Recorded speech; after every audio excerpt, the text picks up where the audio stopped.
Well, folks, welcome back. Our second home game of the season here at the Dog Pound, Kennedy Stadium, to be exact. We got to get this more formal this time. The Dogs still undefeated. Last time we talked, they were 1-0 going into the Hinsdale South game. They are still now 3-0. Elgin, their opponent tonight on homecoming eve, they are 2-1, so the Bulldogs have the edge with the record. We're going to go straight into the game and who Elgin has on their roster that we're looking at with a very sharp eye tonight. Their two running backs.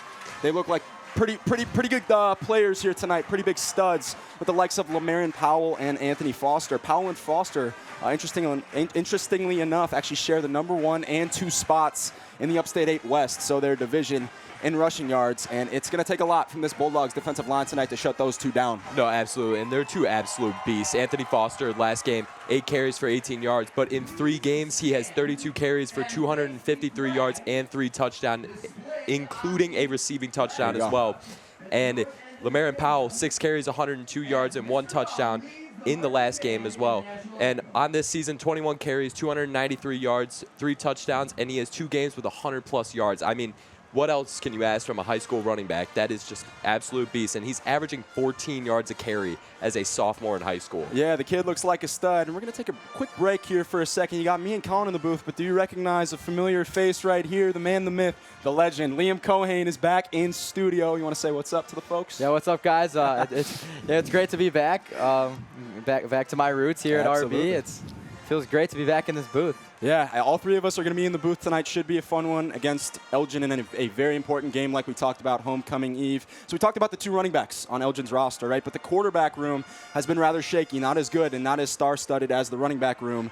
Byron Davis Woodward is the guy who got the nod as the starter last week. He threw for just over 100 yards. But Jacob Ruffino, the other man, number 8 in there, got in there as well. So they split time. Neither of those guys looked either pretty good. No, you did not see a great play out of either of them, but their run game is just so dominant that I don't think they have to throw the ball very often. We'll look for those 2 to split time here tonight. And in terms of the receiving game for the Elgin Maroons, Jaden Edgar Gray was the only guy that got really any sort of movement going. 3 receptions for 133 yards. Other than that, not much going for them. But let's talk about the Bulldogs. Since we were last here, they just had a dominant win against Ridgewood. You want to talk about that? Yeah, absolutely. They won 51-12 with Giancarlo Garcia going 4 for 6 for 47 yards and 1 passing touchdown, also including 54 rushing yards and 1 touchdown on the rushing game. But Bubba Novak, who has just been in our mouths all season, he has been phenomenal as coming into his first year. He went 9 for 10 for 131 yards and 3 touchdowns. I mean, he's averaging 3 touchdowns a game. And he's just been fantastic, and he also just won RB Athletic Player of the Month. He has. So I know you last year were here. You saw Giancarlo Garcia in action. What did you think of him last year? Definitely more of an underdeveloped quarterback, right? Giancarlo was more of like a project. Yeah. He was going to take time. But I think in the end, it kind of just came down to who was going to put more work in the offseason. Yeah. Everyone knew that Braden Novak, he was the guy that he played baseball. He had the arm talent. But no quarterback RB has really seen in the past years has ever been as elusive as Giancarlo has and been able to find the holes that he does. But in the end, it kind of comes down to who can play quarterback better, not who can play Lamar Jackson better. Absolutely. Well, we talked about it probably over 30 times. We pointed it out during the game against Hinsdale South. Giancarlo Garcia in the run game, it's so hard not to shower him with compliments with how elusive he is. He almost looks, I don't want to make that comparison, but he almost does look like a natural running back with the ball in his hands. He can cut it upfield in no time. And with the arm of Bubba Novak, it's a fascinating story to watch with those 2 quarterbacks in this quarterback room for the Bulldogs. And it's clearly paying off. Yeah, absolutely. And we've been covering the quarterbacks a lot, but we have to talk about the run game because Jacob Rotana has been an absolute dog recently. I mean, he has been all over the place, touchdowns, breaking out for long rushes. I mean, last game, 7 rushes for 77 yards and 3 touchdowns, 3 first downs. But he's just been great so far. Had a great game against Hinsdale South and followed it up with another great game against Ridgewood. He had 3 first downs last week. He has 3 touchdowns on the season, so still very good through 3 games. That's a touchdown a game leading up to this 4th game against Elgin. So he has 31 carries for 219 yards. I believe top 3 in our division so far. So you saw Rotana last year as well. He didn't pop up on the stat sheet that much last year that I remember, but Coach Styler in our playbook show that we do every Thursday with him, he talks about how whenever he's out there on that field, he's either making a block, but he's just making his presence felt. Do you feel like you saw that with Rotana last year? Yeah, easily. Jacob Rotana last year was more of a big play kind of guy, and he showed it. I think our first snap of last season was a big 15-yard gain, and then that drive was capped off by a 30-yard touchdown from Jacob Bertana. He's definitely a big play guy, but also when you pair him alongside Giancarlo Garcia, it kind of just mixes up with the linebackers, and they have to shadow Garcia, so frees up some running room for Bertana. Absolutely. As we are heading to kickoff now, Bilo Brodek will kick it out to the Elgin Maroons. The 4th game of the season here at the Dog Pound is underway. Maroons will look at to cut it up outside, and he had a hole, but not before he's dragged down. It looks to be Anthony Lemke there on the special teams tackle. So the Bulldogs defense held Ridgewood to 12 points last week in a 39-point difference win, 51-12 for the Bulldogs. They've obviously, we talk about the offense so much with the 2-quarterback story, but defense seems to be playing pretty well so far this season. Yeah, absolutely. And Sam Styler on our show did talk about how he has all the faith in the world in this defensive line. As he said, all the faith in the world. Our defensive line has been great so far for us. Had one of their best games of the year against Ridgewood. He has so much faith in keeping these running backs contained and just keeping the whole entire offense contained as well. Should be a fascinating story. We have a lot of seniors on this defense along the defensive line and the defensive backfield as well. Were there any underclassmen last year that stood out to you, Liam? Honestly, it had to be Oscar Aguirre and Warren Mason. Those were the kind of guys that kept popping up on the stat sheet. But I was going to make a remark that last year was a senior-filled defense that, ultimately I'm kind of surprised that I'm really surprised that the juniors have taken over and done such a good job in holding the opposing teams to such a low amount of points. Absolutely, and you have to give credit to the coaching staff for that. As we are here with the first snap, the Maroons will hand it off. 21 will look to cut it outside. And a nice tackle made there by John Evans, making his presence felt early on the first play. John Evans is a guy that we talked about a lot, the red-headed demon out there in the backfield. Evans Island, don't test it, baby. Yeah, he's been great. Strapped down multiple good receivers this year. And what we've seen from Elgin so far, like first play going straight to Lemaire and Powell, they're going to stick with what they're good at, and I think we're going to see a lot of him tonight. Absolutely. The 2 running backs will be the biggest story here, we can guess, pretty safely for the Maroons tonight. When they played Hinsdale South, Liam, they had a receiver coming off week 1 with like 180 yards and 3 touchdowns, and Dante Jett, not even a reception against Evans in week 2. The Maroons will look to snap. Ruffino will throw way over the head of his intended receiver. That's a no good looking first throw there for the Maroons. They might look to stick to the run game here on 3rd down and see if the guy who's averaging 14 yards a carry through 3 games can pick up this first down for Elgin. Yeah, it looked like he was looking for Pierre Portis there down the middle of the field, but there was a lot of traffic and the ball didn't make it anywhere near the traffic there. Way overthrown, never a chance with that throw, but goes to show how much they're going to rely on this run game today. Absolutely, and here we hear Swag Surfing, the Bulldogs' 3rd down theme song.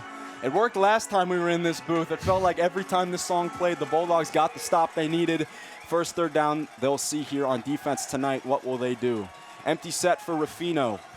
Takes the snap, will look to throw. He's going to tuck it and run, and he is met by a swarm of Bulldogs there. Didn't get very far. It'll be 4th down for Elgin, looking to punt it to Riverside Brookfield. Looks like the first guy that got up in there was senior Ben Biskupik, in which you guys were telling me this year.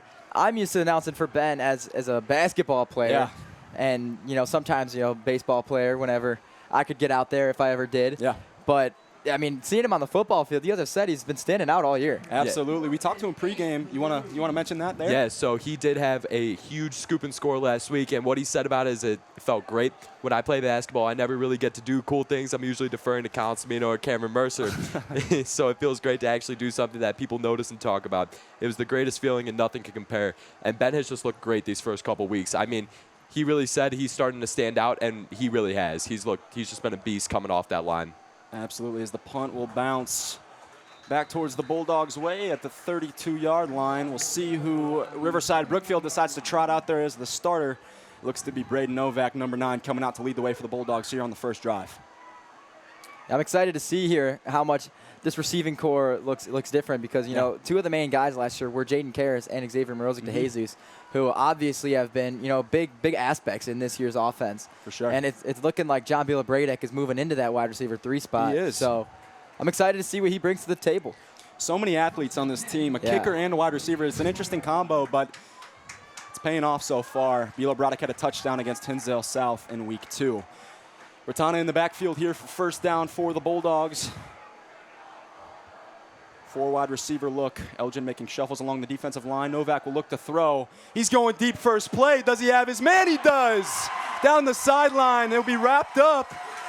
Still on his feet. What a ball from Braden Novak. First play, shine of the arm.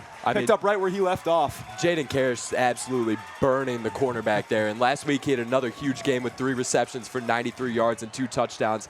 I mean, right now he's top 3 in the conference for receiving through 3 games. I mean, the kid's been having an absolute great season. Jaden Karras and Xavier Morozic, and I know you saw it last year too at times with glimpses, they are such nice deep threats to have. I know when we covered them week 2, there were a couple over-the-shoulder catches that he couldn't have, but he got one back for a huge touchdown here. Novak will roll right. He's got Caputo open. The Bulldogs move early, and he is inside the 5. The Bulldogs are rolling, and they are right at the goal line looking to make a score here first in this game. Yeah, definitely something I like to see of a change from Jaden Karras is he was definitely the speedster of the offense last year, but now they're moving him downfield. Last year, they tried to use his speed in more of a screenplay aspect, and getting him down the sideline is just a phenomenal sight to see as he will burn any DB in this conference. As we're going to get a quick replay of that nice bomb to Karras from Novak after this play. A bit of a high snap there as a helmet flies off in a late hit. Whoa. Along the sideline, no flags are thrown. Don't know if you caught that. Some late action there. No laundry will be thrown on the field. I believe Ratana's helmet came off after that rush there. If it was Ratana. He's pointed to the sideline. It was Ratana. Helmet is off. Bit of a messy play there, but the Bulldogs will hopefully be able to make it up as they are in great field position through 3 plays. Yeah, absolutely. And going back to Nico Caputo, he has really stepped it up this year. I mean, last year, he would get in every once in a while. He'd block very well. But this year, he has started to make some huge plays, and he's really started to make his presence noticeable. Yeah, he's moving up the ranks. Was a sophomore last year, as a junior this year, and his presence is definitely felt at times in this offense. Novak stays on the field here as quarterback. We'll see if he looks to throw here along the goal line. He will. We'll drop back. Quick throw. That's Caputo. Dives for the end zone.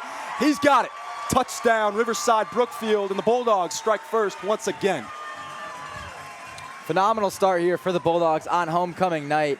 Definitely quite the opposite of what the game was last year for homecoming, as we were blown out of the water by the Ridgewood Rebels. As actually, as you guys were talking about earlier, they blew out the Ridgewood Rebels. They took it to them last week. I think they went into that with a little bit more motivation than any other game, and let's say it paid off. A 39-point win last year. Bilo Braddock will stay in for the extra point here to hopefully make it a 7-0 ball game here with 8:45 to go in the first.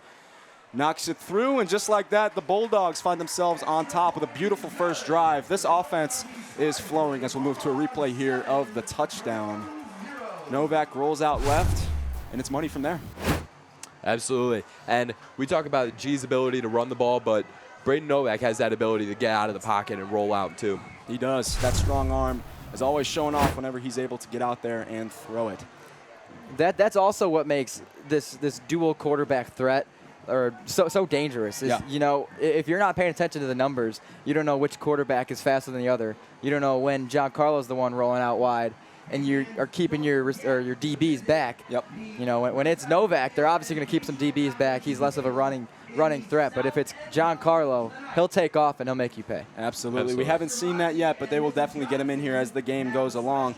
So not an ideal first drive for the Maroons. It was a 3-and-out. They had to punt it, and the Bulldogs responded really well. We talked about in week 2 with Isaiah Burton. He was a very good guy for the Hinsdale South Hornets in the backfield. Amounted to almost over 100 yards there in that game. These 2 guys on the Elgin Maroons roster are a ticking time bomb, and I'd imagine that they get going here early at some point. As we await kickoff here from Bilo Braddock, and the Maroons will take the ball back, looking to respond. Whistle's blown, and he is set to kick. 8:45 to go in the first. Bulldogs are up 7-0. Bilo Braddock with a little bit of a shorter kick. Hopefully it doesn't go out of bounds. They will field it, and the ball is loose. Who's got it? That looks to be black and blue on the ball. Oh, baby, it's all Bulldogs here through the first 7 minutes of this game. And that's going to be number 9, the quarterback, picking it up.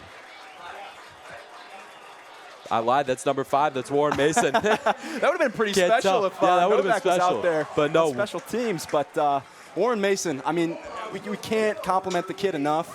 heat-seeking missile as a safety. He gets back there for the TFLs, all the tackles in the world. He's always around that ball. You see it on special teams. Coach Styler and coaches in general love those guys. Their energy is infectious, and Mason picks it up, and the Bulldogs are really right back where they left off, inside the red zone here. Liam, you just missed it as he comes back into the broadcast, but they fumbled the kickoff, and as you see here, the Bulldogs are at around the 16-yard line back on offense. We're going to have Garcia coming out there to lead the offense. Have to imagine there is some sort of package for him in this game. We'll see if he tucks it and runs in the first play. You got Ratana alongside him in the backfield. Got Morozic on an island on the left side as well. Looks like they bring in Jaden Barrett here to add an extra blocker, and here he goes. Here comes Garcia, cuts back upfield, and breaks free. Touchdown, Riverside Brookfield. Boys and girls, it's all Bulldogs here through the first couple of minutes of this ball game. And that's his 4th rushing touchdown on the season. I mean, he has just been dominant with the leg game this year. Absolutely. You love to see it. The two quarterbacks staying calm, composed, and putting the ball in the end zone. It's all Bulldogs here early. And just like I said, you got to watch out what quarterback has the ball in their hand. As Garcia takes off with it this time, they expect him to go out wide for a pass, and no way. Beautiful. Straight to the end zone. Maybe not trickery, but play design there from the Bulldogs and their coaching staff.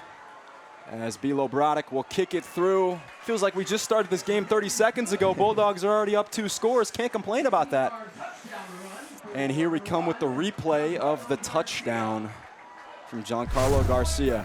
Those quick feet. Yeah. Gotta love him. Breaking a tackle or two there. I mean, keep the legs churning, get into the end zone. So Ben Biskupik last week had the scoop and score. We had the chance to interview him pregame. We're going to look to see if he can carry that momentum. Maybe, you know, make his presence felt in the not defensive backfield, but the offensive backfield, and maybe get a sack or two here tonight. I think he looked and sounded pretty determined pregame. What do you think? Yeah, he definitely sounded very, very determined. And in that first drive, he kind of met the quarterback in the gap. He's been looking really good. Like, considering it's his first year playing varsity football, I don't think there's any complaints coming from the team captain. For sure. And Coach actually made an interesting comment on the playbook with his coordinator, Coach Griffin. He made sure to shout him out. What do you think it takes, Colin, for all the coordinators to be on the same page? You know, we talk about the players, but it also takes for the coaches to be in rhythm as well. Absolutely. Well, we did talk to Styler, and he did talk about how they have weekly meetings on Sundays. They're taking time out of their own lives to come meet and get ready for these games. I mean, they're putting as much effort as the players are. I mean, it's just so important, and they gotta stay together. Can't be any fights within the team. That's a winning culture right there for the Bulldogs, and it's showing here through the first month of the football season. Bilo Brodek with a bit of a deeper kick, and it'll roll out of the end zone as the Maroons will take over. Maybe I should have walked out of the frame again. Yeah, maybe history would have repeated itself there, and the Bulldogs would have found themselves on offense somehow for the 3rd time already in this football game. But back out goes the defense. And here we'll see if the Maroons can get their run game going that we scouted so much throughout the week leading up to this Friday. But we also have to talk about, as we wait for the Maroons to come out of their huddle here onto the field, Jaden Edgar Gray had 3 receptions. Sure, that's not a lot, but he took them for 133 yards. Didn't find the end zone, but that's a man who can create yards after catch. And for any football team, you look for at least one weapon like that on your roster. So we'll be interested to see how he looks for this offense tonight, if they have a package for him as well. Yeah, absolutely. And you talk about the weapons for Elgin. I mean, RB's weapons, Styler says it all the time on the playbook, they have so many of them. I just think their team is so versatile this year. They're so, like, senior heavy that they just really can't go wrong when passing the ball or running the ball. Experience in football and really any sports is key sometimes, but the guys like Nico Caputo, who already found the end zone today, are making their presence felt as well. Here's Anthony Foster on the carry. Will break a tackle or two, but that defensive line, baby, it's all over it. You see Damian Nieves in there for the tackle. Is that a homecoming king as well right here? Damian Nieves.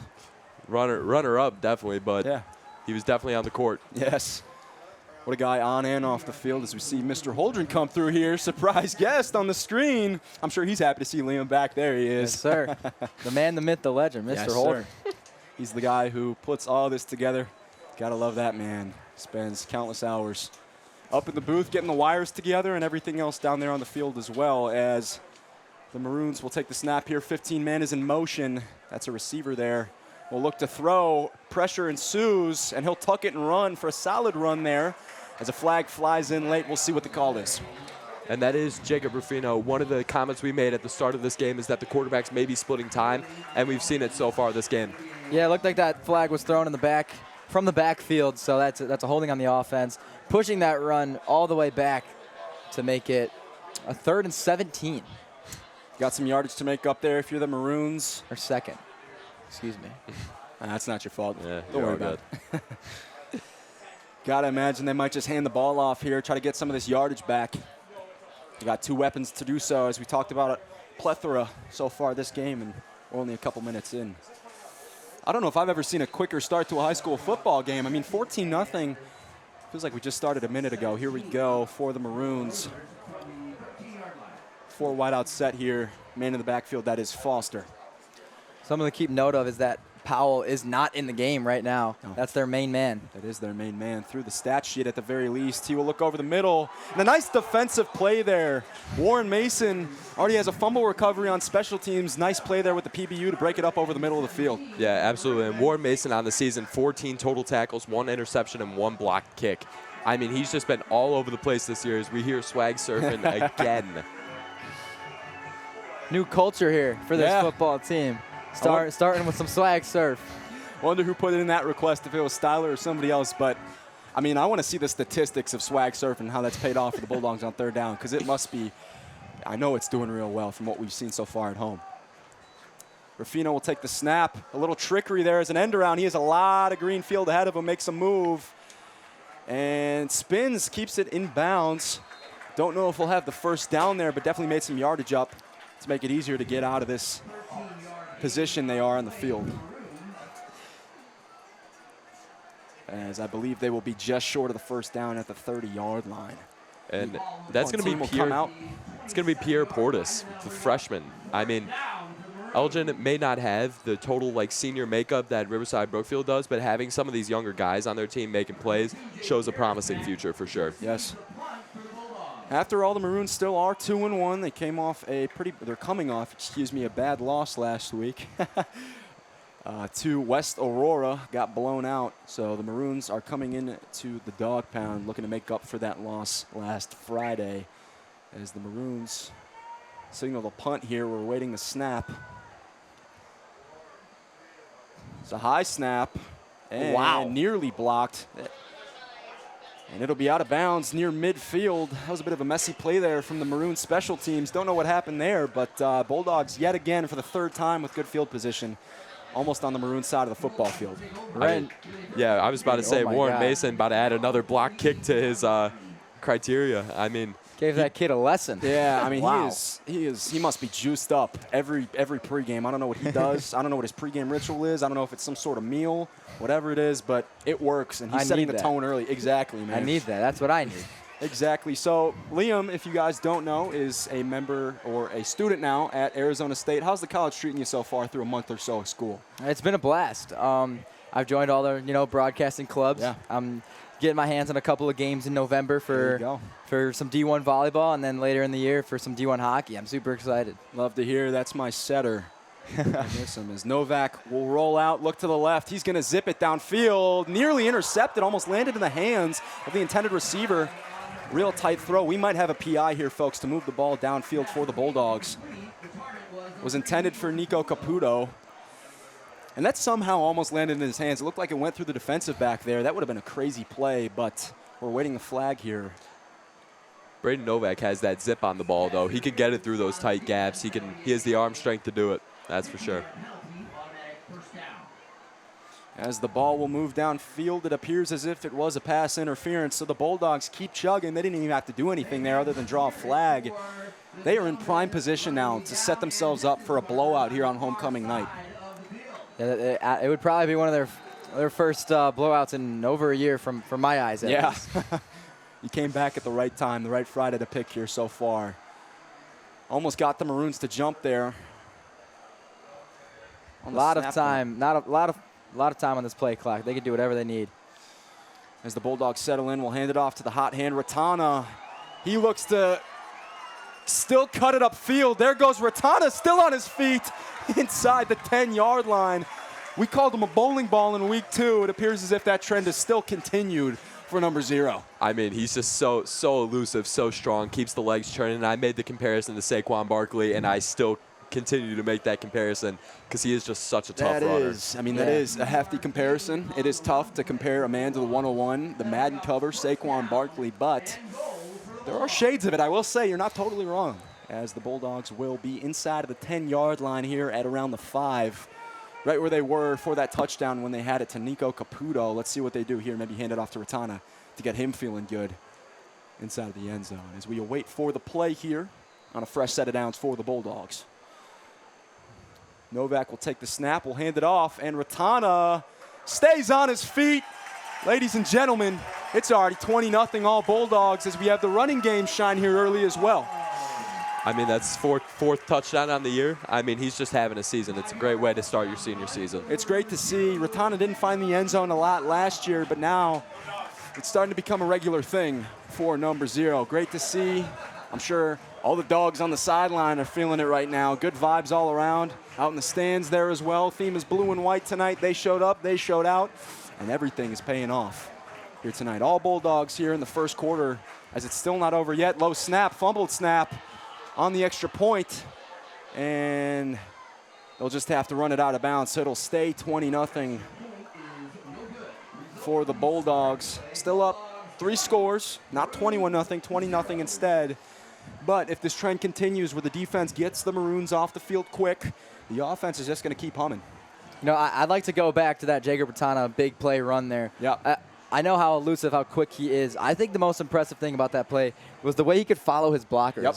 He was pushing his blockers in front of defenders. Being able to direct a block it's a skill that will go a long way in football for a speedster like Jacob Ratana. Yeah, I don't want to say he's undersized, but he is on the shorter side. Ratana is. So to be able to navigate his way through defenders with his blockers leading the way, that's what I like to call a team effort.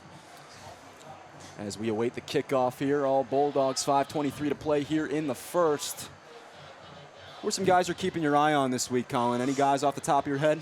From RB or Elgin, I mean, I got a couple. Defensive side for RB, I would definitely say Anthony Lemke and Brian Rampilla, because they've just had 2 absolute units of a season. I mean, Brian Rampilla, I don't think he's talked about enough because he has 11 total tackles, 4 solo tackles, and 7 assisted tackles. I mean, it's so quiet. Like, he is just such a big role player that sometimes you don't even notice it, but when you look in that stat sheet at the end of the night, Brian is one of the first names to pop up always. Yeah, Luke Ferguson is another guy that I'm looking at tonight, number 24. Sam Styler called him a nickelback in our podcast episode of the Playbook. He's a man. As we have an onside kick attempt here, Maroons fall on it. Bulldogs are pulling trickery out on special teams early. They feel like they have this game all in their palms here in the first quarter. Seems like the coaching staff and Sam Styler were looking to get a play back for John Villabreda because he had no chance on the field goal. No. They might as well give him a chance to do something on the kickoff. Yeah, try to redeem himself there. Obviously couldn't. Elgin will take over around midfield is where they fell on it. So maybe this is where they bust out the running game. I know I've said this the whole time up until this point, but like I said, ticking time bomb. You can't just have a guy who averages 14 yards a carry through 21 carries and over 250 yards so far in the season. He leads the Upstate 8 West in rushing yards. Him and Foster both do. They're 1 and 2 respectively. So I'd imagine we'd see them here soon, if not this drive, as they're going to have to make something happen here, a big play, some spark for this offense to give themselves somewhat of a vibe here in the first quarter. Kind of a surprise you don't see both of them head out on the field to get a package in the backfield to kind of throw off the linebackers of the Bulldogs, but looks like they're just bringing out Powell. So we await the snap.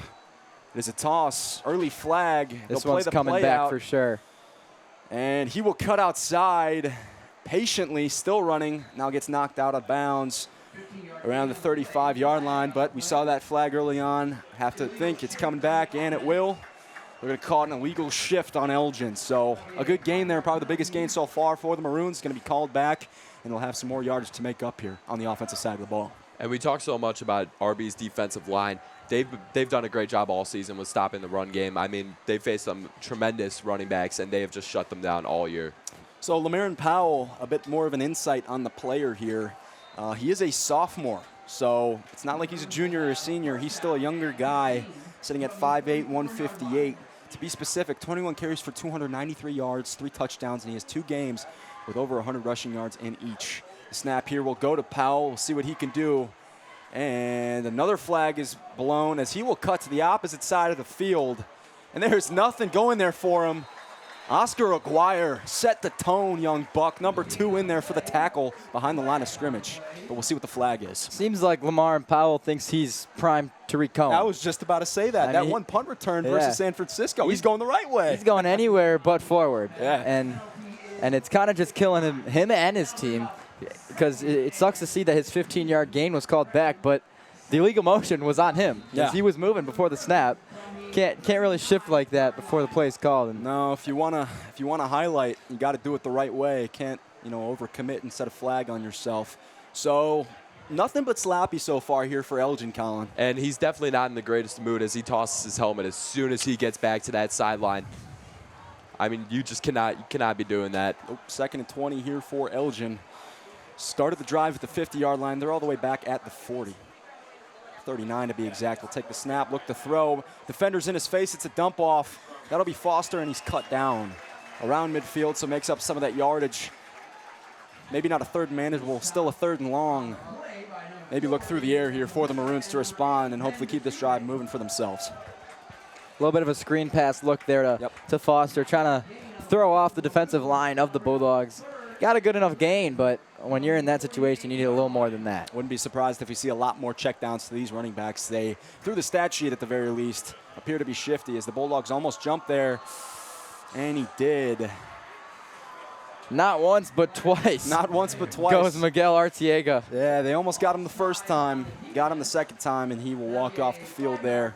Those mistakes happen, but in a situation like that, that's not what you want to see from the Bulldogs defense. As Brian Rampillo will come on the field in exchange, and the Bulldogs defense will now have to work to get this Maroons offense off of the football field. I mean, he got pretty darn lucky that he wasn't called in the first one. No. So he thought maybe let's try this again. No, sir, says the refs. Yeah, the Maroons were correct. Quick throw out there, and it is caught. It's going to be for number Corian 5, Johnson. Yeah. That's the senior, 6 foot 170, a bigger target there for Ruffino. And he got it to him there. A 12-yard gain. It'll be a fresh set of downs for the Maroons. So they're moving here a bit now out of the Bulldog side of the field.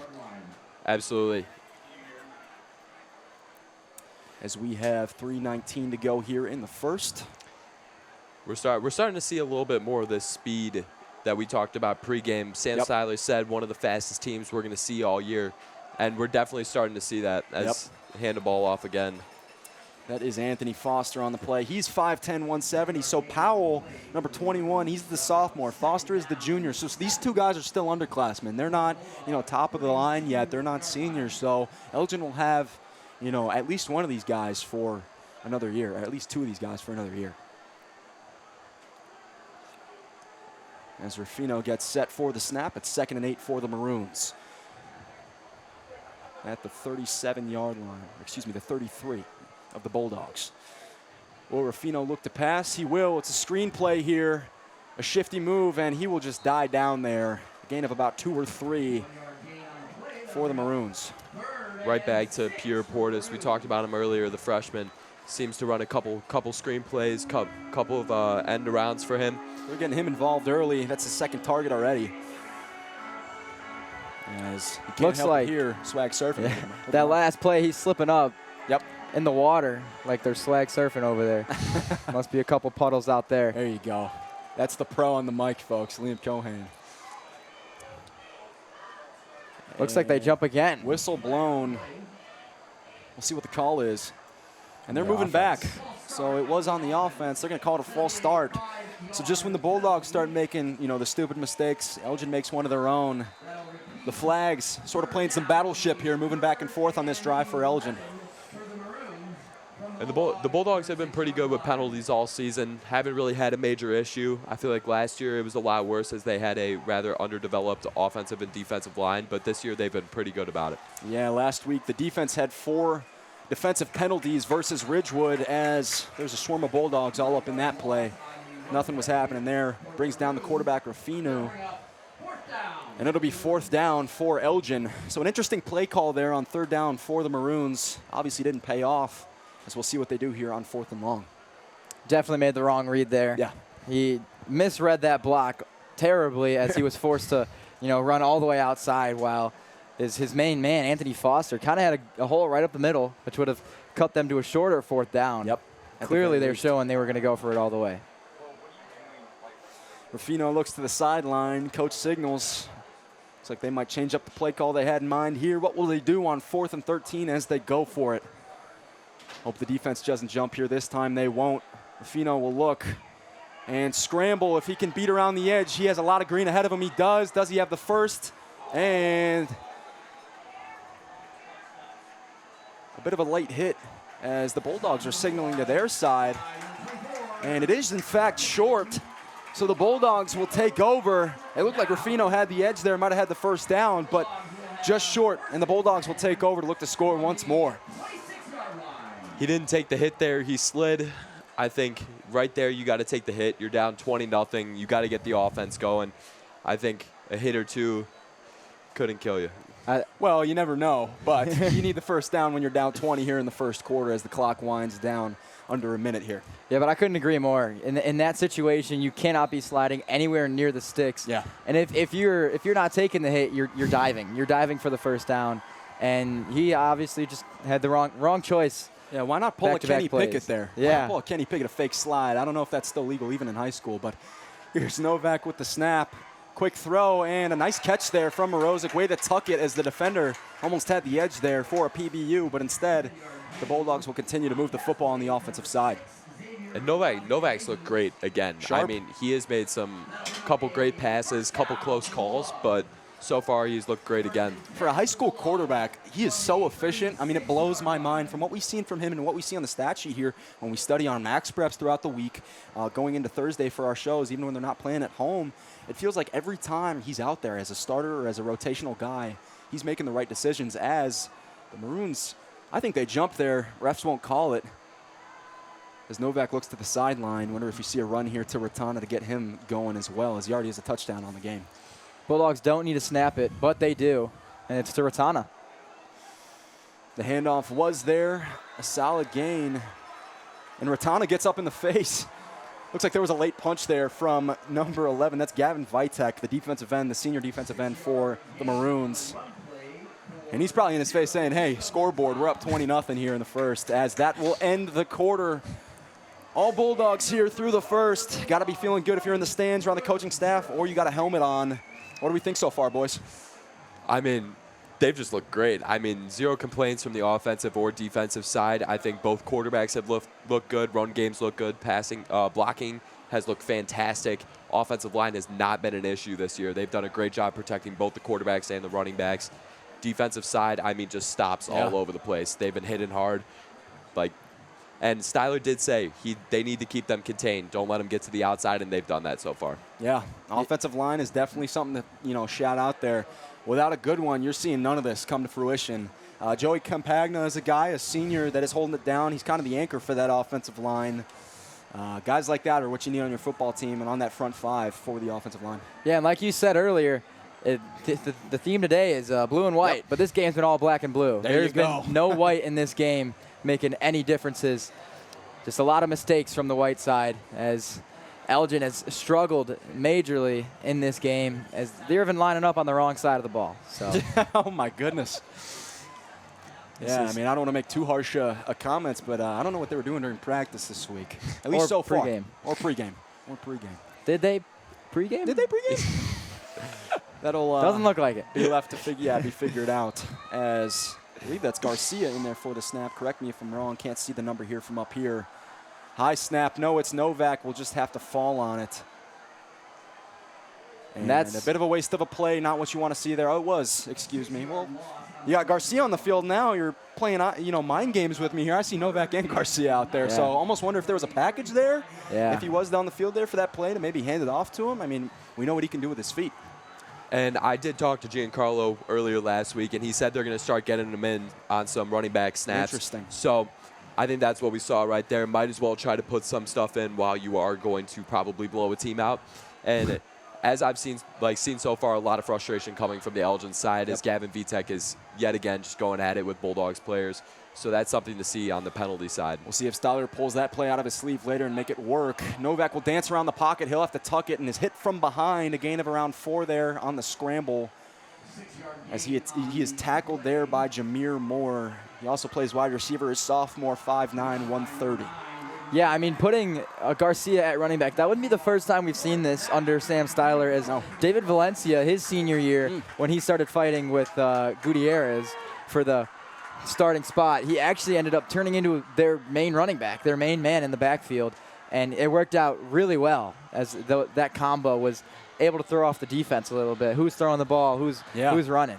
It's hard to scheme around. That's an interesting facet of Styler's game. He gets everybody involved no matter the position. As we await the snap here, it's 4th and 3. Novak will look to throw. He's got slant. Ooh, it's low. Had Karras there on the slant. There was no safety back there in the second level, that defensive backfield. He might have taken that one to the house if it was just a bit higher. That's the first miss we've seen here from Novak tonight.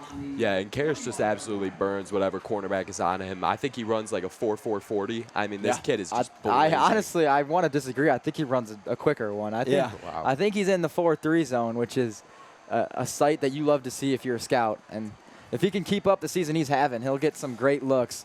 And, will maybe find himself on another team next year. We'll see. He'll get some nods. He'll have some guys with clipboards and caps on asking him a couple questions after the game. As the Maroons offense will take over on the Bulldogs side of the football field. You see Angel Luis Hernandez, another target for the Maroons, lined up on the left side of your screen with John Evans, as he will motion inside. Pre-snap motion for the Maroons. Will toss it to Foster. Does he have a hole? He'll cut outside. Get a solid gain before he steps out of bounds. And another flag appears to be on the field, as it appears to be holding. So a lot of laundry here early for the Maroons on offense. That's not what you want to see if you're their coaching staff. It's definitely not helping them as they're down 3 scores here in the second now. No, absolutely not. And it's called back a couple nice plays from both of their running backs. I mean, they're both putting in the work. They're running. They're cutting across the field, sometimes necessary, sometimes not. But a couple big plays called back here that could have changed the momentum of the game. For sure. Yeah, it definitely plays an impact, but not only does it play an impact on the hold, it's also the running back. The running back, I believe it was Foster that time, he chose to go outside, so obviously they're going to try to hold him a little extra, try to get away with a call, and if you don't cut inside, there's going to be some holding calls Couldn't do so, as Rufino will tuck it and is absolutely met. That's Anthony Lemke, the junior, in there on the tackle. Coaches down there are loving to see that. The young linebacker gets himself in there for the stop. Yeah, no, and I definitely brought his name up a couple times during our first production. Yep. His name wasn't talked about much before this, but he's came into this season and just been an absolute role player, absolute unit of a player. Well, I remember last year when I was in the booth and the JV games were still going on, he was just dominating that field on both sides of the ball, whether he was getting an 80-yard run or he's just blowing someone up like he just did right there. Yeah. 9:38 here to go and counting, as Rufino will look deep. He's got his man, and what a play. Get up there, John Evans. No, sir. No fly zone there from number 10, swats it away. That would have been a big play for the Maroons, but he shuts it down. Yeah, and Styler said they will like to take shots, and that's the first big one we have seen tonight. But John Evans Jr. all over that. I mean, seatbelt over there. It appears that it was intended for the big man, through the air last week for the Maroons despite the loss. Jaden Edgar Gray was looking for him about 25 yards downfield, and John Evans said, no, sir. 3rd and 19 now for the Maroons. What will they do? Almost got to think they pass here. If not, maybe without a holding, they get Foster going for the first time tonight. We'll see, but they got to make up this yardage to keep moving forward on this drive. As Elgin will look to throw here, Bemba Skupik in his face, and it's picked off. There he goes. Is that Warren Mason? He has a crease, will cut back. He's still up. Will he go? Does he have the speed? And he gets brought down at the 25-yard line. Warren Mason, number 5, with another big play here tonight. He is all over that football field. I mean, we talk about Warren, but Ben Biskupa getting in there, making that a tough pass, and Ren just in the perfect spot to take that back. Almost took it to the crib, but unfortunate. It is all Bulldogs here early. Offense getting it done. 3 touchdowns already. Special teams. Guess who? Warren Mason with the recovery on the botched kickoff. And now the kid has an interception returned for about 40 or so yards to bring it their way, as we have an injured Maroon. We'll see the replay here of the play, the interception that Mason brought back a long way to set the offense up. Warren Mason, an absolute playmaker, heat-seeking missile as a safety. His partner in crime, Oscar Aguirre, gets the job done as well, but number 5 is all over that football. And they said 5 can't hit last season, but 5 has just been blowing it up this year. He's had a couple big hits, couple big plays. He's just looked great this year. Warren Mason's TikTok page is very active. Yeah. He loves to make his presence felt. You got to love it. And, I mean, he's showing it on the football field. He's proven himself every week. He's actually been on my For You page a couple times, actually. Yeah. I won't lie. All the way down there in Arizona, I still get his TikToks. I don't know how. But that's like what I said earlier in the game. You asked me what junior stood out to me, and I said Warren Mason. He's a ball hawk. You know, he's all over the ball. Anywhere the ball is, there's probably Warren Mason somewhere near it. Somewhere, yeah. TikTok's seen all across the country. Maybe future influencer as well for Warren Mason, alongside a future football star if he keeps up the way he's playing. Garcia in for the snap at quarterback here. Ratana alongside him at the 25-yard line. Bulldogs in prime position to score once more, make it a 4-score ball game. We'll see what they do here. We'll see what the offense wants to cook up here scheme-wise. 4-receiver lookout here. Yep. Karras, Bilo Brodek, Caputo, and I believe that's Morozic de Jesus on the outside with a one-on-one matchup. Garcia will snap it, hand off to Ratana, and move forward for a nice gain there. He's becoming a chunk guy. It's not just like, 2 or 3 yard Garys. It's almost like 5 or 6, even more every time he touches that football in the backfield. Maybe even 6 or 7. Yeah. That was our first bunch look from the Bulldogs. They're going to run the same bunch right here again. Maybe we'll get a screen pass as there is no DBs out wide, and they finally shift some over. Well, they have the quick twitching receivers to do just that and get in the end zone with those screen plays if they have the blocks for them. Now expect something out left as there's a lot of field to run out there. Morozic has the quick feet. Can he get it off the snap? He'll make a double move. Does he have him? And a perfectly thrown ball there for the touchdown.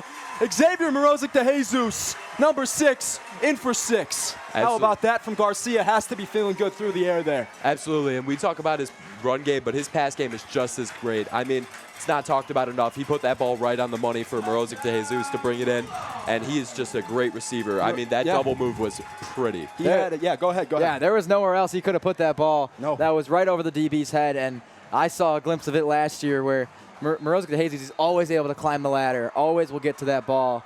And I hate to say I told you so, but I did say look out left here. A lot of field to run. That's what the experience calls for. And Bilo Brodek will knock this one through. It's now a 27-0 Bulldogs on top through the second quarter. 8:30 to go. Morozic de Jesus, he had a double move there. He was kind of held there after the snap was off.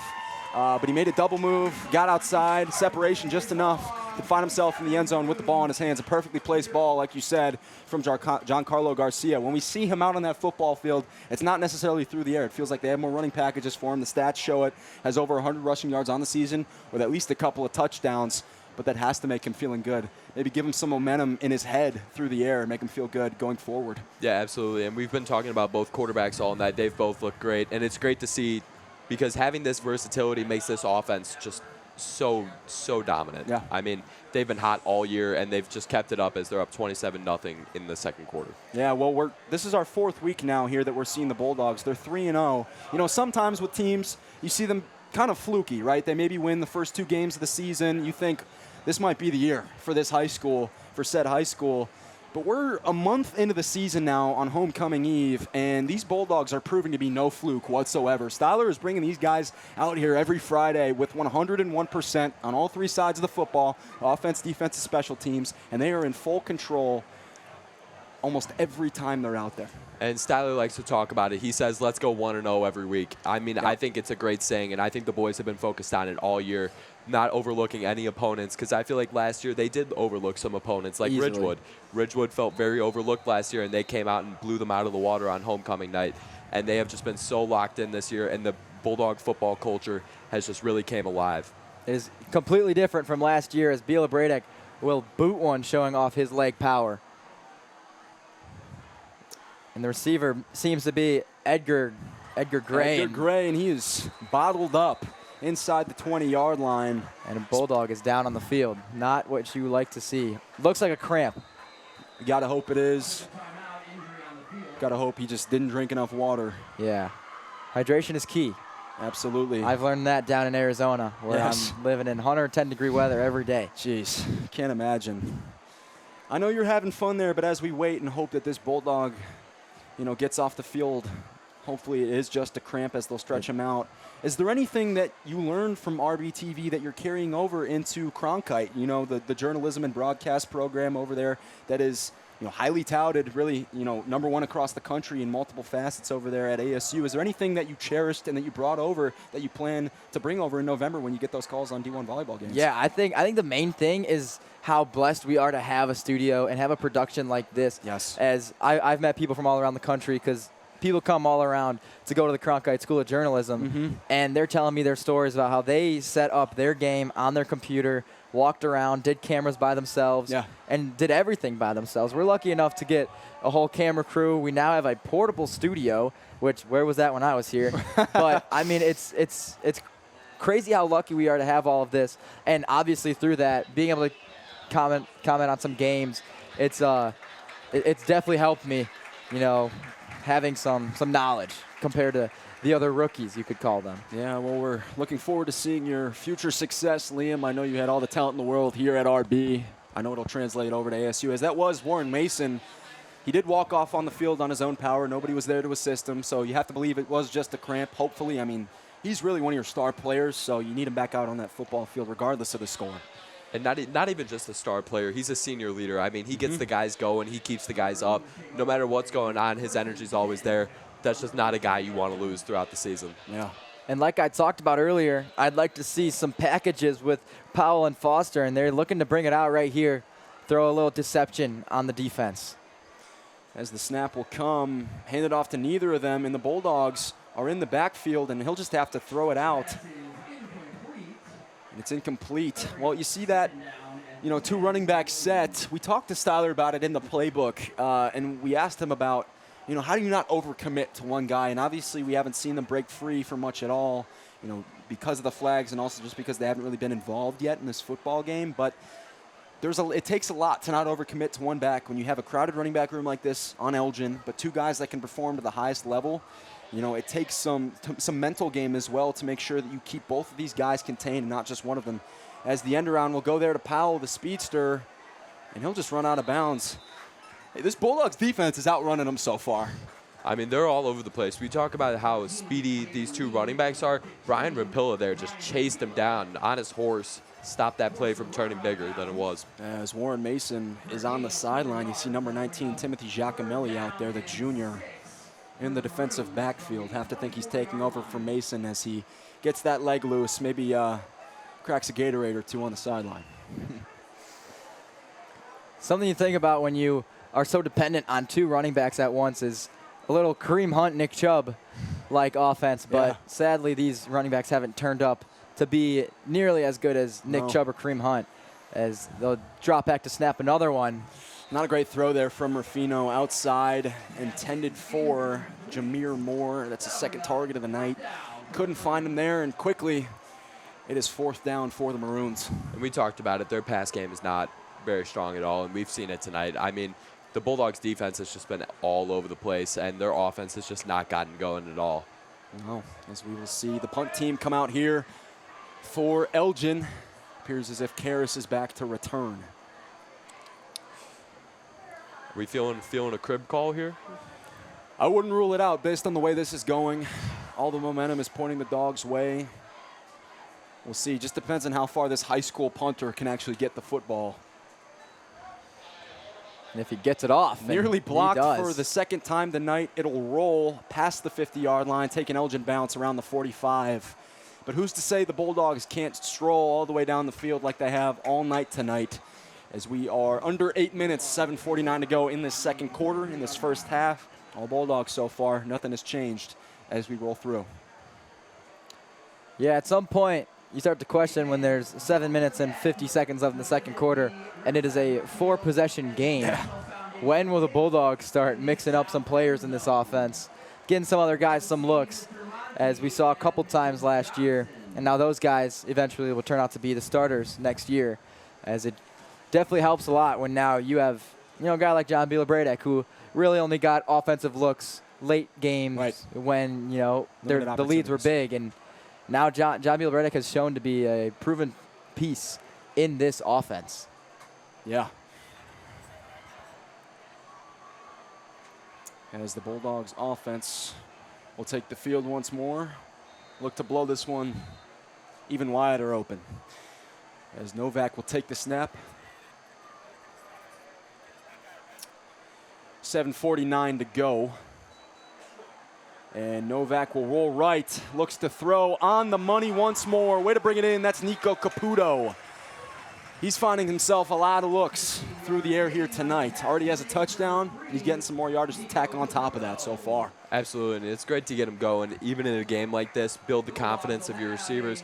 And Novak there got drilled as he threw it, but still continued to put that on the money. And we've seen that a couple times this year where Novak rolls out of the pocket, gets absolutely hammered, and will just still end up perfectly in the receiver's hands. Yeah, Novak with a worthy shout out as he actually just won RB Athlete of the Month. As you see Ratana break free, he's got a big hole, doesn't even need the blocks. The bowling ball goes inside the 5. Number 0. My goodness.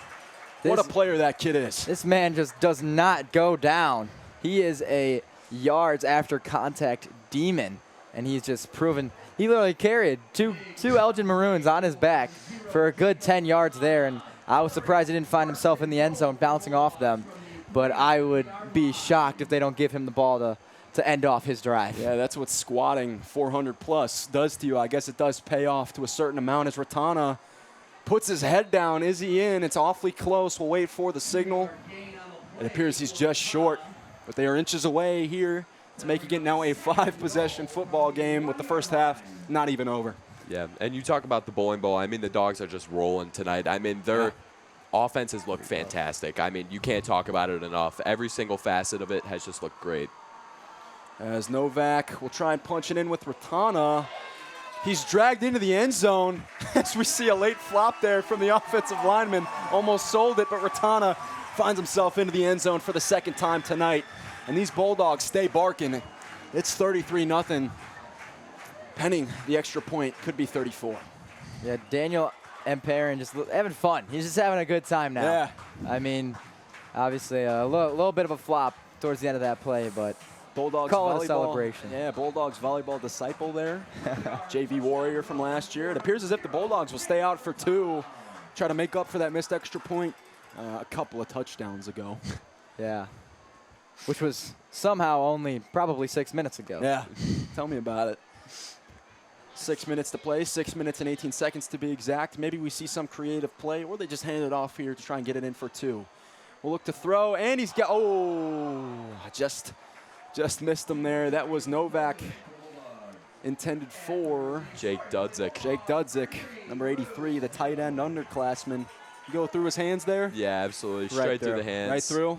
I don't have the best angle here looking through this corner window. I didn't want to, give the wrong call, but look, it's still 33-0. This is good opportunities for the underclassmen. We talked about Timothy Giacomelli kind of getting in there for Warren Mason as he had that cramp after that one special teams play. But Dudzik is one of those guys that I'm sure Styler wants to start scheming in at some point. Maybe not early in the football game, but whenever he can, because he will be probably one of those primary guys next year. Another guy I'm looking for to be schemed in eventually with this game already being a 5-score differential is Gideon Bradford, the junior running back. He's actually in my 10th period gym class. Funny guy. Had a couple carries late in the game against Tinsdale South. We saw him get out there, get a feel for it. Wonder if we see that maybe even before the end of the half here tonight, but have to think that these guys, these juniors, these sophomores, these underclassmen on varsity will come out here and get some reps here soon. Yeah, absolutely. And another guy Sam Styler talked about was Lance. He has just been a great teammate, great person to be around, and he says he's really the energy of the team. He's such a great kid, and Styler said he's one of the most improved players he has seen. So I'm excited to see a little bit of him tonight, as I've heard he's a great receiver. Sounds as if he's one of those glue guys for the Bulldogs. So, Liam, another question here for you is, we are comfortably up enough to talk here, thankfully, and catch some up. Breathing room. Yeah, and catch up here a little bit. He's one of 2 Liams. I'm sure you guys at RBTV remembered. Liam Hickey is now at the University of Miami. Have you guys been in touch? I know he just saw his first action on screen this past week. Yeah, I mean, we have definitely been staying in touch, texting probably once a week. It was weird seeing Liam talk about anything other than sports, and let alone it was politics. Yeah, right. But, I mean, never seen that dude mention a vaccine before. No. Now he's on air talking about it as if he knows everything about it. Hey, anything for 40 seconds of screen time, Yeah, right? I mean, Might as well. The Good kid, to see the RBTV disciple out there. yeah, the kid loves to be on screen. He'll take any opportunity he gets, which is the best mindset to have. You take anything you can get, and you got to work your way up the rankings. For sure. He got a full ride to University of Miami. Kid's a stud. He's going to the U. He's at the U. It's all about the U, baby. U. As we await for the Maroons to get out of their huddle and come back on offense. There was a flag on the kickoff. It appeared to be on the receiving team, maybe a holding, but the ball was moved back at around the 10-yard line. So terrible field position here. Maroons will have a lot of yardage to make up. I haven't been given the signs to believe that they can do so yet, but can't rule them out just yet. Yeah, we'll see if they mix up the looks here, as it looks to be an empty backfield. I think the second time this game we've seen that. Let's see if the Bulldogs pass rush will affect this, as they are going to shift a couple guys out wide due to a 5-receiver setup, and none look like tight ends. As it will be a behind the line of scrimmage throw and not go for much there for the Maroons. That's Pierre Portis, the freshman. We've seen him get a lot of targets tonight. Obviously, he hasn't gone for much, but they're looking to get him the football, and the coaching staff on the Maroons side must believe in him to get things done after catch. Yeah, absolutely. I just think they got to start incorporating some younger guys. This game is getting out of hand. I would say pretty much in the books. So might as well get some targets to your younger guys. But some of their best players are younger guys. So I just think right now just running the offense, getting them used to the playbook and stuff would be good. As Rufino will take the snap, empty backfield, another behind the line of scrimmage throw. Look to cut up field. That's Foster on the outside. Their running back looking for some shifty moves. Not much there, and it's quickly third down for the Maroons. And I want to point something out here, as, again, it is 33-0 with 5:51 here to go in the first half. Your starters are basically all still out on the football field. This coaching staff doesn't care what the score is. If it's 100-0, they're keeping their guys out there. Well, maybe not 100-0, but you get what I mean. They're looking for 101% energy every down. Doesn't matter what the score is, and that is playoff caliber football. This is a championship mindset you're seeing from Sam Styler and company on the Bulldog sideline. Yeah, definitely something that you didn't see in the past, as the Maroons are actually able to move the sticks for probably the second time this game here in the second quarter. But Sam Styler has always been known for getting some guys in, like I talked about, David Valencia. Yeah. But he's definitely got a win-first mentality. He wants the guys that'll take care of the job, and then he'll put in the backups. Yeah. And the boys are feeling a little determined this year. I would say that after missing playoffs last year, I think they came out with a lot of fire, and I think they're gunning for a high playoff spot. We'll fake the screen and look deep, and it is overthrown as it was intended, I believe, for Jaden Edgar Gray over the middle. Might have had him if it was accurate. I think that was Corian Johnson. Corian Johnson, excuse me, number 5. Yeah, I believe his second target of the game. He had an early reception. He actually did beat his man out wide. The ball was very far out of reach. Didn't even have a chance to catch that one. 4:51 to go here in the second quarter. I believe that was Jaden Lee, the underclassman, in coverage. So we'll see what Rufino will do here. Will he hand it off? And it appears as if the running back went the wrong way. Rufino will have to tuck and run and take a huge hit. Luke Ferguson, make your presence felt as he pumps his fist and flexes to the sideline. I mean, we've been talking about him so much. He's not a huge guy on defense. He's not too big, but he lays those hits down, and sometimes you just got to make a face because it's just laying the absolute boom on that quarterback right there. He is a physical young man, and he is not afraid to lay that boom, as we just saw there on the quarterback. We'll see what the Maroons do here. These guys look frustrated. On that last play, I don't know what happened, but it appears as if Foster was on the wrong side, and Rufino looked to hand it off the opposite direction. That was definitely not the intention of the play there, as they fooled nobody going behind Rufino, as they're going to check one down for a screen pass to Foster. He's finally going to get some yards here. Stays on his feet and is met by a group of Bulldogs, but another flag. Will this one stand? And that one comes out late. Man, I mean, this is just undisciplined football through a quarter and 3 quarters for the Maroons. I mean, man, this is just this is frustrating to watch, and I'm a Bulldogs announcer. I mean, you finally get your man number 1, Anthony Foster, the junior, going. You see his athleticism there pop out on the screen. I mean, broken tackle, stiff arms a man there early after the catch. And it appears as if the flag might have been on the Bulldogs as they might move forward. They called a face mask there. I guess he was pulled down by the mask. Definitely unnecessary, as there was 4 guys surrounding him. Was probably not the best way to take him down there. No. And I attended last week's game at Ridgewood, and towards the end of the game, stuff started to get really chippy once the Bulldogs really pulled away. So hopefully we do not see the same thing tonight. And I think it would be good eventually to get the starters out of there, prevent some injuries, keep them healthy. Keep them in one piece for homecoming, As Powell will get tripped up about 8 yards behind the line of scrimmage.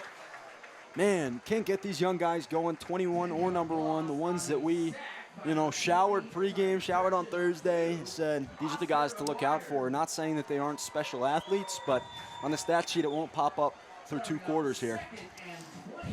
I think Powell's got to get this mindset of 2020 Tariq Cohen, 2018 Tariq Cohen. Out of his head. He's going anywhere but forward. I said it earlier. Yeah. And it's kind of the same here with Foster too. He's just they're not going up the field. They're trying to find an excess hole that doesn't exist. It's not there. As Foster will cut it upfield around the edge for a comfortable gain there, try to make up some of what was a 2nd and 20 on that down. But you have a point, and maybe it's not as we get a timeout for the black and blue, but maybe there's not the best blocks from this Maroons offensive line, but even if they aren't there, or even if they are, these 2 guys don't seem to be reading them very well, which, is probably the biggest reason for why they haven't seen them break free at all tonight. No, and I think we talked about it. The Bulldogs corners and DBs have done a good job of containing them. I don't think they've gotten outside very often, and when they do, they're met very, very quickly by either John Evans Jr. or Warren Mason. So, yeah, but I completely agree. The Bulldogs haven't really been able to get blocked, and Elgin hasn't really been able to pick up any blocks at all in this game. But at some point in the game, you gotta tuck your head, lower your shoulder, and get through the middle of the field. Show some fight. Yeah, Foster and Powell have just really been looking for the sidelines, trying to avoid as many hits as possible. But when you're down 33, you got to start taking some hits to make some plays. That's a big part of football here. Yeah, you got to start taking some of those hits, playing some backyard football, not being afraid to get dirty, as the Maroons have yet to score tonight. It's 33-0, 2:50 to go as we approach the end of the first half. All starters after the timeout are still coming out for this Bulldogs defense as we await for the Maroons to break the huddle. 3rd and 14 incoming for this Elgin offense. 2:51 to go here in the second.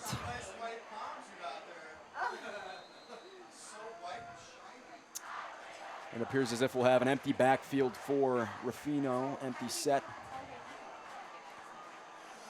Maybe we see another behind the line of scrimmage screen throw here and hope to get the blocks afterwards. Instead, he'll look deep. Nearly has the sack there, will have to roll left. Jump throw, and it misses his target once more. Not very accurate tonight here from number 8. That was, again, intended for Pierre Portis, the freshman. And I think one of the reasons he's been so inaccurate tonight is due to the fact that this Bulldogs D-line is getting in there so quick. Yeah. The offensive line just seems almost invisible as Ben Biskupik and Damian Nieves have just been getting in there real quick. Mm-hmm. Yeah, Rufino did his job there, rolled out wide after, almost getting sacked. He evaded a tackle there, and he saw a man. He just was inaccurate on the throw because obviously he's trying to throw cross body while he's running the opposite way. It's never an easy throw. So we see number 4, Damian Renteria, who popped up on the stat sheet last week, had a TFL motion late there. Here comes the snap. And he will automatically roll left, will look deep. And this one is underthrown. We've seen some over, we've seen some under, almost never on target here tonight from number 8. As that one was short, looking for Jaden Edgar Gray. It's 4th and 14. Was 4th and 14, excuse me, as the Bulldogs will take over here, I believe.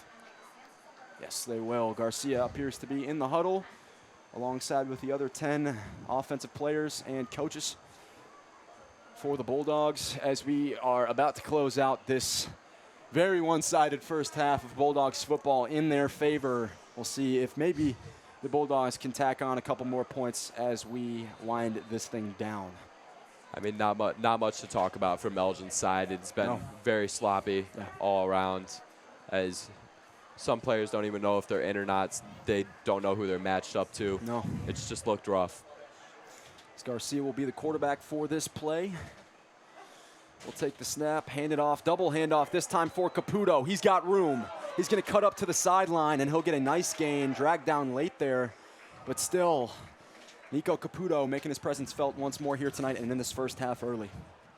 Yeah, little trickery there from the Bulldogs. Yep. They're starting to have fun with this game. They know that this one is out of hand from the Maroons. I'm not really sure how many times the Maroons have crossed midfield. So it's never a good sign when there's 2 minutes left in the first half and you haven't picked up more than 100 yards. Yeah, these Bulldogs coordinators are turning towards the final pages of the playbook, those things that they practice with 5 minutes left to practice. Hey, try and throw this in there. Maybe we'll be able to throw this, in the game if we're up enough. The double run there to Caputo went for positive gain as we see a timeout here, a break with 2:31 to go in the second quarter. Again, all Bulldogs, 33-0 if you're just tuning in on homecoming eve. How about the feels, right? Like, this isn't just any regular game. This is homecoming tomorrow on Saturday, big night tonight, homecoming eve. Like I said, the people in the stands, I don't even know if the majority of them are still here. As I look to my right, hey, these folks are still packing the place. So not only are these guys out on the field giving 100%, so are these fans, and you got to appreciate that if you're on the sideline. Absolutely, and last year there were some issues with turnouts and people leaving early, but this year we've seen no problem so far. Hinsdale South game was packed until the end. Yep. Once the Bulldogs pulled away, everyone decided to leave, but it's homecoming night. I mean, nothing better to do than come support your Dogs. No, me and Liam did the Glenbard South game last year. I was lucky to cover that one game last year. That was a thriller, and I don't know if you remember, but it came down to the last play, and the fans were all gone. Granted, the weather wasn't great, but the band section was the one that was hyping our Bulldogs up, and we got the win that game. That one was fun, but here you see the turnout. Everybody's here, it feels like, and it's awesome to see, and it's awesome to hear as well as the booth is shaking at times up here. Garcia will look to throw a little bit ahead of his intended receiver. There goes Caputo, the shifty man, and he will take the hit and be inside the 10-yard line after a couple of moves with the football in his hands. Caputo is set to have a big night tonight as the Bulldogs keep pounding. I mean, if they did high school fantasy, that's the guy you want on your team tonight, because he's had a bunch of receptions, bunch of yards, and a touchdown. Yeah. I don't think he's done yet either. I think they're going to still look to get him the football. The junior, who is well-built, can take a couple hits. As we've seen tonight, Garcia stays in there for the snap. Will motion in Bilo Brodek. He'll get the handoff and cuts around. Does he have the end zone ahead? He's down. Is he in? And it'll be marked just short. Another nice play call there on the end around to number 88, Bilo Brodek. With the play on offense, not just kicking the ball, he's got the yards with the ball in his hands as well. Yeah, I believe that's his first offensive look of the day.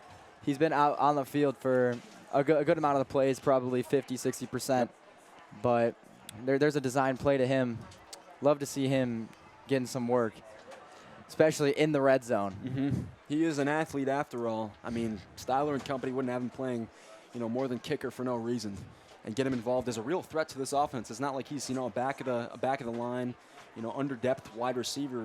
He's really their wide receiver 3 so far this year, behind Karras and Rosic de Jesus. 3 wideouts on the field. I believe Ratana in the backfield alongside Garcia. Another motion. And is that handoff? Yes, it is. Does he have the end zone? He's dragged to the ground. What will they signal? And it is a touchdown for the Bulldogs to extend this lead. They scored once more. It's their 6th score of the game. As the man who brings it in the end zone is going to try to put it through the uprights right now. There you go. Bilo Brodek, his 2nd straight touch. Has to make him feel good as well, as he attempts to make it 40-0 Riverside Brookfield here at the Dog Pound. 2 home games, 2 successes so far through 6 quarters. Yeah. And the whistle is blown. There's a flag on the play. It's an offside. on the Maroons. Yeah. Even the kicking team, the defending team against our special teams, just can't do it right. That was probably the first time this game that we've seen Lamar and Powell move upfield. He he's really been going anywhere but straight. He almost got to block the kick, but he was still a little too early. Yeah, I think it was instinctive. He just, You know, it was just. Can't do it though. Regardless, that's what happens. They didn't have a flag yet on this drive. So. No, surprisingly enough, as another botched snap, they will throw it to the end zone anyways. Doesn't matter. Don't need the kick. They'll get the point regardless. Jake Dudzik makes up for it. Absolutely. And it's great to see these younger receivers, younger tight ends getting back into it. And last week, they had a scuffed extra point. Yeah, you were there. Scored on that, too. I mean, man, it's like these Bulldogs practice for every situation. It's pretty incredible. I almost wonder if that was intentional. I don't know. Maybe. I did. We'll have to ask Styler I did talk, next week's episode. Something Ben Johnson would draw up. Yeah. Oh, the Bears are 0-2. Maybe we'll see that this Sunday as they'll face Matt Eberflus. Hate saying that name, but should be interesting to watch. 3:25 on Fox. As we see the replay for the points, we see Holdren photobombing once more. Jake Dudzik making up for the botched 2-point play, getting his points back there on the botched kickoff. Excuse me, on the botched extra point. Yeah, as we saw Mr. Holdren dancing in the back. Yeah. Kind of looked like Jacob Bertana in a sense. Yeah. Dancing up the field. Yeah. I think Holdren might be shiftier and better at running the ball than Lamarin Powell. Some might say. Some might say. You might have. How's college going, homie? Oh, it's going great. Good. It's going. Having fun It's out been there? awesome. Yeah, it's been a great time. Glad to have you back, man. Oh, Yeah, well, we it's great actually to have be back. a couple of questions for the kid, as I've asked a couple here already. Here's another one for you. What was and you got to do multiple sports, so you didn't just do football, your time here. If you could pinpoint one moment, what would you say was your favorite moment with the headset on here at RB throughout your time in RBTV? I would say that Glenbard South game that we called, that game was awesome. It's a blast. That was probably the most fun I had announcing football. But in the sense of overall, I think it had to be the Kenwood Oak Lawn basketball game. As really we came into that expecting Kenwood to just blow Oak Lawn out of the water, and then Dante Montgomery comes out of nowhere and drops 43 points. And coming out of nowhere is Lamarin Powell. He might hear us up in the booth. I think he's taking offense to what I'm saying. Yeah, here. no flags yet. As the kickoff goes for around 50-plus yards for Powell. I'd say that's the jolt that the Maroons needed, but it doesn't help that they're already down 41-0 here as we wind down here in the first half. 1:05 to go. The Maroons look to score for the first time, put that ball in the end zone here, and put some points on the board for their offense. I mean, can we say this is the first time they've crossed the 50 without there being any penalties? I mean, maybe. Yeah, I mean, you would also think that receiving, I believe, 7 kicks now, one of them would go somewhere. Yes. You know, that's 7 kick returns in a game is quite absurd itself. Yeah. But this is actually still in the first half. Yeah, so. I mean, there's 6 side on a die. At least at one point, you know, something's got to go your way, you'd think. Yeah. So here the Maroons will take over after the good kick return from Powell, finally making his presence felt in some regard as we see Dan Bonarigo there. Volleyball head coach. There you go. The man we're all familiar with. Man, terrible underthrow there from Ruffino. He had his man wide open there through the middle of the field. Had about 8 yards of separation, and that was just a duck of a throw from Ruffino. Not on target tonight by any means. No, and you got to start questioning if they're running the same plays at this point because he's just throwing the ball all over the place. I mean, not once has he been very on target. And we talked about it last week. Byron Davis-Woodward threw an interception last week, but went 8 for 13 for 107. So he's capable of throwing the football to an extent. We wonder if maybe in the second half we see a different quarterback come out for the Maroons. As we'll have motion here for Foster as he walks to the football. Foster will look to cut it up and get a couple of yards, but about everybody on the Bulldogs defense is around that football, and that goes to show the effort and the hustle, no matter the score, on this football team from Sam Styler's group of men. Yeah, don't go too fast there, Foster. I mean, don't want to injure yourself. Please, yeah, we got to keep you in the frame. But then again, he finally cuts up the middle, and instead of losing 5 more yards, he gains a good 4 or 5 there, leaving him with a 3rd and manageable. Gets back what he loses normally. Well, I was sure he was going to cut back to the other side of the field, but proved me wrong. Yeah, something in their running back coaching room is fishy to me. Here's Ruffino, empty set. We'll see if there's any pre-snap motion. No, Ruffino will look to pass. Quick ball over the head of his intended receiver. We keep saying it, off target, off target, off target. That man was on a comeback route. That's Edgar Gray, the guy who had over 130 yards on 3 receptions last week. At some point, you have to get the football in his hands, and you can't do that if the ball can't get to him properly. There we go. As now we see Mr. Holdren working his magic up here, actually. Didn't say anything about it, but the only camera angle we were getting from our screen up here was of our pretty faces. Yeah, nothing to complain about. No, but now we're down on the football field, a cleaner look, instead from up here in the booth. Rufino with 12 seconds to play. Is this the last play of the half? We'll see. We'll throw it over the middle, and again off target. The 3 throws on this drive were not where they needed to be, and 8 seconds to go. Clock will stop.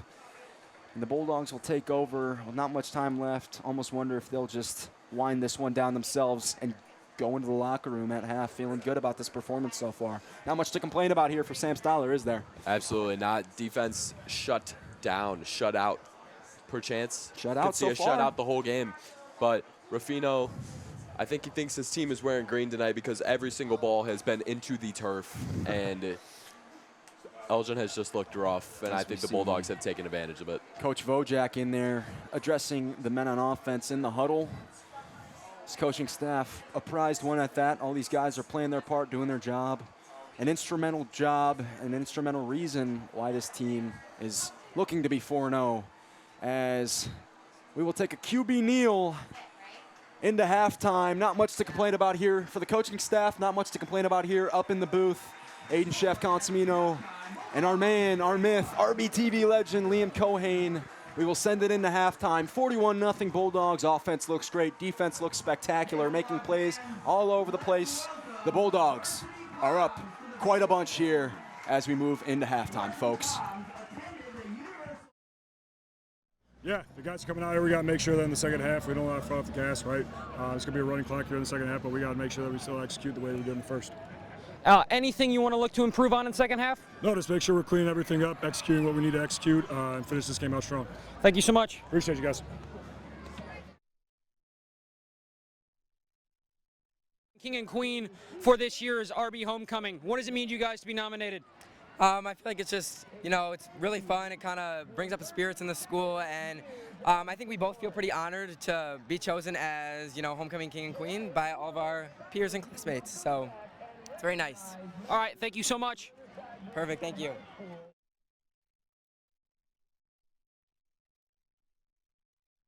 Live here for the second half of a dominant Bulldogs first half. After that, 41-0 as we just got done with that interview from the homecoming court. Like we talked about a little bit in the first half, all the feels are here. Late September, homecoming's around. It's like no other. And for the homecoming court and for the people watching this dominant Bulldogs football game, you got to be feeling good going into this weekend and Friday night. No, absolutely. And the stands are still packed. We were walking around during halftime, and parents are here, students are here. Everyone's out here to support the Bulldogs as they've had a great season so far. Absolutely.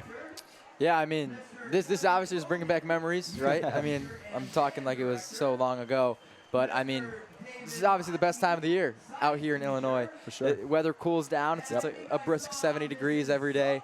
Get a nice cool breeze at night. It's cooling up in this booth up here. Thankfully. Yeah, it was a sauna up here first half. It was rough. It was a scorcher up in here. Yeah. But what hopefully won't be cooling down is the Bulldogs as we head into this second half, as they have been on fire. Yes. Since the kickoff from our opening kickoff, excuse me, and they elected to kick off to start the game, and now they will be receiving this time, and it looks to me as every single one of their starters on the field. Yeah, I mean, Braden Novak, he lit the torch early, and it's remained lit through the first 2 quarters of this football game, as the Bulldogs will start with the football this second half. So we await kickoff for the final 24 minutes of Riverside Brookfield versus the Elgin Maroons here at home at the Dog Pound. And you got to wonder, when are the backups going to get in? Got to keep your guys fresh. We talked to Styler about fatigue and injuries this week, and he says they haven't really had a problem due to the conditioning that they went through preseason, but it's always good just to be preventative, get them out, and you just got to wonder when that's going to happen. Sure, we'll keep an eye on the 11 men on the football field for both sides of the Bulldogs roster, but here we are getting underway with the second half As not a great start for Elgin. Elgin. We ended with a flag. We start with a flag. It feels like the yellow laundry is on the field just every other play. Picking up right where they left off in the first half. Disgusting. And before this half actually started, it seemed as if their punishment was just a couple of jumping jacks. We'll see if that translates to the football field this second half. But for now, that'll remain to be seen as the offense is getting ready to take the field. What do you think we see, more Novak or more Garcia here in the second half? I think yet again they'll be splitting time because I think this decision for the coaches has been so hard, but I think Braden Novak has been getting a decent amount of snaps so far this game, so I think we'll be seeing a good amount of Garcia. Yeah, we're seeing a lot of the backups head into the game right now. So I think we'll see mostly Garcia. I think they're going to test out some arm talent from him because he is he's the man not known for his arm talent, and this is the kind of game or situation you put him in to test out and boost his confidence as the handoff goes to Renteria to start off the half. There you go. Solid game there for number 4. Plays on both sides of the ball. Linebacker and defensive end on the defensive side as well. He had a TFL last week. Don't know at what point, Colin, you were there. I don't know if you remembered, but pretty forgettable game as they blew him out of the water. But these guys that we see on this Bulldogs roster, they play on both sides of the ball. I want to say over for 50% of them, and they make their presence felt whenever they get on the field, on offense or defense, even special teams. Yeah, one of the guys I did talk about earlier in the game, Lance, is off to the right side, 85. number 85. He's kind of... There we go, the handoff. And he will tuck it and run, look to go outside. That's Renteria again, and he'll fight. That's a first down for the Bulldogs. Gets pushed late, and there we go with that flag. That's just simple, undisciplinary football from the Maroons.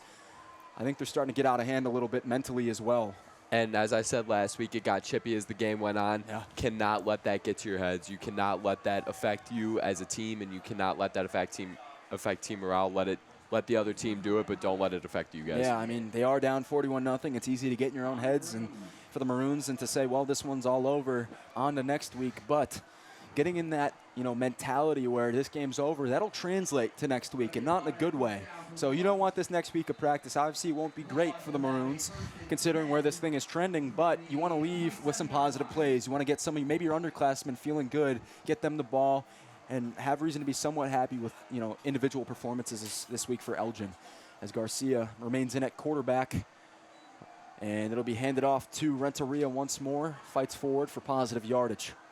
Nothing to hand off so far. I think it's only a matter of time before we see Garcia maybe rip one through the middle of the field or along the lines of that. Yeah, you'd like to see him, step back and throw some pocket or show some pocket presence with a throw. And, we see a brand new receiver set, as you talked about. Lance out there. He's out on the right at the bottom of your screen. He's lined up next to Jake Dudzik. As he gets set there.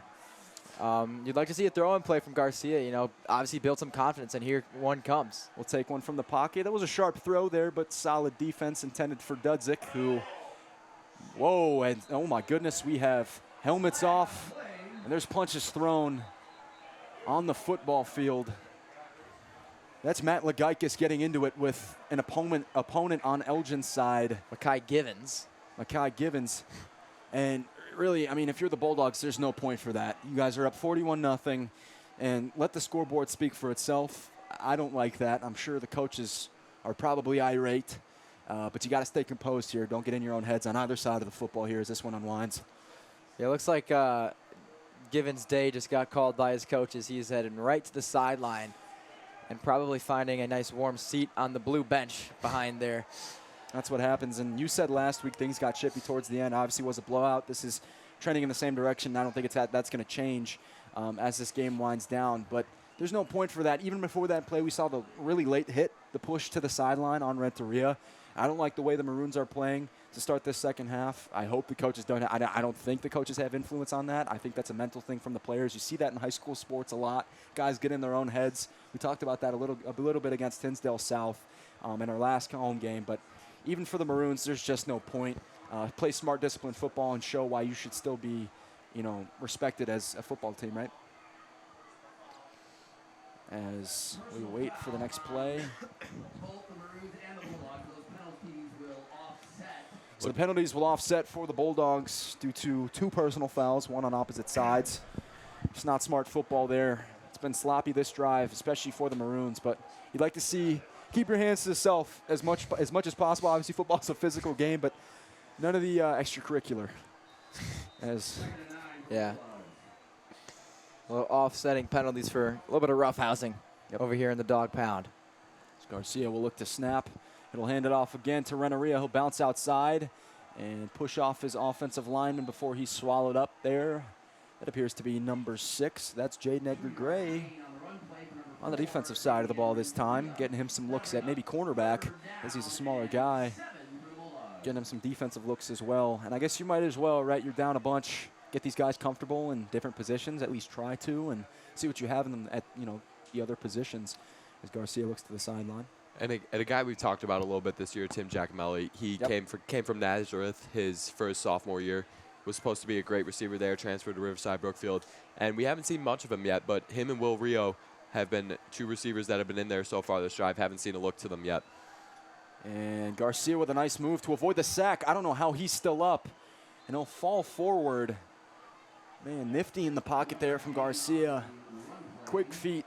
That's like he's been in ballet all of his life. Yeah. I mean, it's pretty impressive, and that's quite the trait to have, especially at the quarterback position that we all know the coaching staff values here at RB. That's why he gets in. As Bila Bradek is going to march his way onto the field, looking for his first field goal attempt of the day. Of the season, actually. Oh, really? Of the season. So he is 10 for 11. He was, at least going into tonight, missed one earlier because of the botched snap. Actually, 2 offset because of the botched snaps, plural. But this is his first real field goal attempt, I believe, of the season. This one from around 40 yards out. As Bilo Bradek, does he have the leg? And it bounces in. How about that? The lucky bounce for number 88. Another way to feel real good about this performance from this Bulldogs team. Way to get comfortable back there with the boot on Bilo Bradek. I mean, everything's going right for the Bulldogs. I think they easily could have gone for it on that 4th down and most likely converted. But, they got to get everyone involved. John Bilo Bradek now with the field goal and a touchdown on the day. He's having himself a night to remember. 100%, 1 for 1 on the season. And look, I mean, you can go for it on 4th. That's kind of the main thing in high school football, especially if it's reasonable. But why not get comfortable from the field goal line? He hasn't kicked yet, and it went through, given it was a great bounce. Yeah. The luck of the bounce there, but still, optimism there. And you got to be feeling good if you're this coaching staff, Colin. I mean, absolutely. And looking like the better version of the Cody Parker kick right there. I mean, but I don't like hearing that name again. After the play, still a little bit of roughhousing, especially on Xavier Morozic de Jesus. That's not what you want to see. And Vojak's fired up about that. Like, he is not liking the way the refs are letting everything go right now. So I guess we have to see the way this game is going to swing, if it's going to stay chippy, if they're going to get it under control. But there's obvious issues right now. Yeah, something to keep note of is we have entered running clock zone. So, I mean, field goals, touchdowns, and injury timeouts is the only time that this clock will stop, as that drive itself took a good chunk, about 6.5 minutes off the clock. And I would assume that this next drive will bring us towards the end of the 3rd quarter, unless, the Bulldogs will put a quick stop to it or a turnover from Elgin. Wouldn't be surprised the way this game has fell so far tonight, as that ball might have just gone into the stands. From Weird. Braddock. Definitely a strange approach there. He kind of weaved up to the ball. Yeah. I think he's just trying to let his team get the ball on offense again, give the Maroons a good field position. He's just giving them a chance. Yeah, I think 88 has all the faith in this defense to get off the field quickly, as he should. I mean, and you see that chemistry is there for this Bulldogs football team. They're not 3-0, pending 4-0 without that. The coaches, the players, these guys all believe in themselves, and I think that starts with the quarterback room. Number 1 and number 9 for 2 underclassmen. These guys, now that these guys are seniors, it takes a special type of maturity to feel good with, okay, I'm getting pulled out for this drive. Let the other guy go ball and do his thing, right? Exactly. And that's what makes this team a team, is like none of the starters on this sideline are upset about not being on the field, as we see a quarterback change. Yep. As everyone expected. I mean, that might be the first half-decent pass we've seen tonight. I mean, not a bad pass from the kid. Surprised it really took this long to get him into the game, as the man is Dan Beckett. It appears as if that is number 9, and if it is, Dan Beckett is Listed as a a- defensive back as well. He has 3 interceptions on the season, which leads his division. So he has nice hands. We're going to see how his arm is. And so far, the throws, granted they are not deep, they are lateral, but they're going for positive yardage, and that's something that we haven't really seen for this Elgin offense tonight. Absolutely, and with the backup RB defense in, I think we're not going to be seeing as many terrific plays from our corners Reps as are reps. many. Yeah, reps are reps, and I'm going to say that is that getting this defense developed is going to be great, especially for playoff time, because you don't know who's going to go down. You don't know what type of injuries you're going to have on this team. So having these guys prepped and ready for that is just great. Yeah, get them acclimated. I think our biggest storyline the rest of the night is just, can this Bulldogs team keep it a shutout, as we nearly have a sack there off the fake handoff. And the stiff arm, he'll just walk out of bounds there, gain of about 3 or 4. Yeah, something to keep note of with Beckett entering the game is he is a left-handed thrower, Yep. so that flips the entire offense around. Obviously there you could have seen a rollout and a throw Yep. from Rufino, but due to it being on his right side, his offhand, it's a tuck and run. It's a no-doubter tuck and run, and I guess we'll find out if he is an elusive moving quarterback. Yeah, we'll see if he has the goods here as it goes to Foster. Well, they finally get him going. He has a lot of room to run and will be dragged down inside the 30-yard line, around the 27. I'd have to guess that they finally get these guys going and maybe stat pad them a little bit this second half, make them feel good going into next week at the very least. I mean, yeah, you really haven't seen much of either of them No. tonight. It's been real quiet from the Elgin offense, and It's this is funny. I mean, yeah, go ahead. it's the first drive we've really seen the ball moving like this, and it's just kind of ironic that Jacob Rufino is not in the game anymore. I think there's something about the dog pound. I think something needs to be said, because I mentioned it first thing. Dante Jett came in here off a stellar performance. Dudes were in his Instagram comments saying he was the second coming of Calvin Johnson. And we shut him down, and credit to the defensive backs for that. But similarly enough, we have these guys coming into this game off stellar performances. We've seen people with 14 yards of carry. I think tonight Powell's might cut in half after he's running backwards almost every play, at least we've seen so far. So these Bulldogs, this defense deserves a lot of credit, but maybe it's something about the lights, and maybe they're too bright here for the away opponents every time they step on this field. Yeah, there's actually been a good amount of room to run for both these running backs. It's just they're not finding the right holes. They're not making the right reads, which, you know, that's your job. Yeah. You follow your blockers.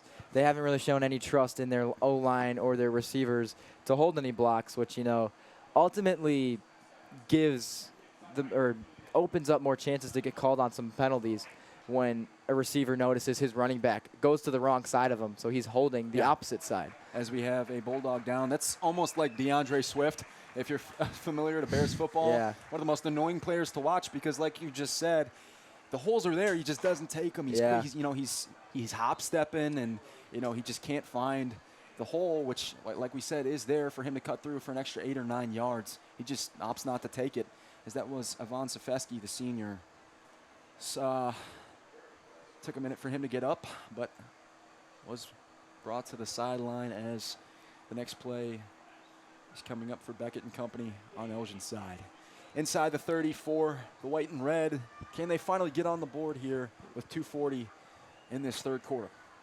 He will throw again, another lateral pass, and it is simply dropped. The whistle didn't blow, but he didn't appear to have possession of that football. So, Yeah. Well, I believe the thing in question was if the throw was forward or backwards. So obviously you let the play roll out and then you choose. Because if it was a backwards pass, that would have easily been Bulldog football. Yeah. Because it's considered a lateral, You which do would have be a point considered there. a fumble. Yeah. Look at that ball knowledge. Yeah. Yeah. Oh, Yeah, he's a veteran. He knows He a is. thing or two He's the about vet. the ins and outs of these rules, and got to give him credit for that. Foster in the backfield alongside Beckett. And he will look to throw here, maybe go deep. He'll step up. Not before he is brought down. That'll be credited as a sack, too. Is that Brandon Ruiz? It is. And there is a late flag. There's an offensive lineman down for Elgin. A lot's going on right now. 2 flags were thrown.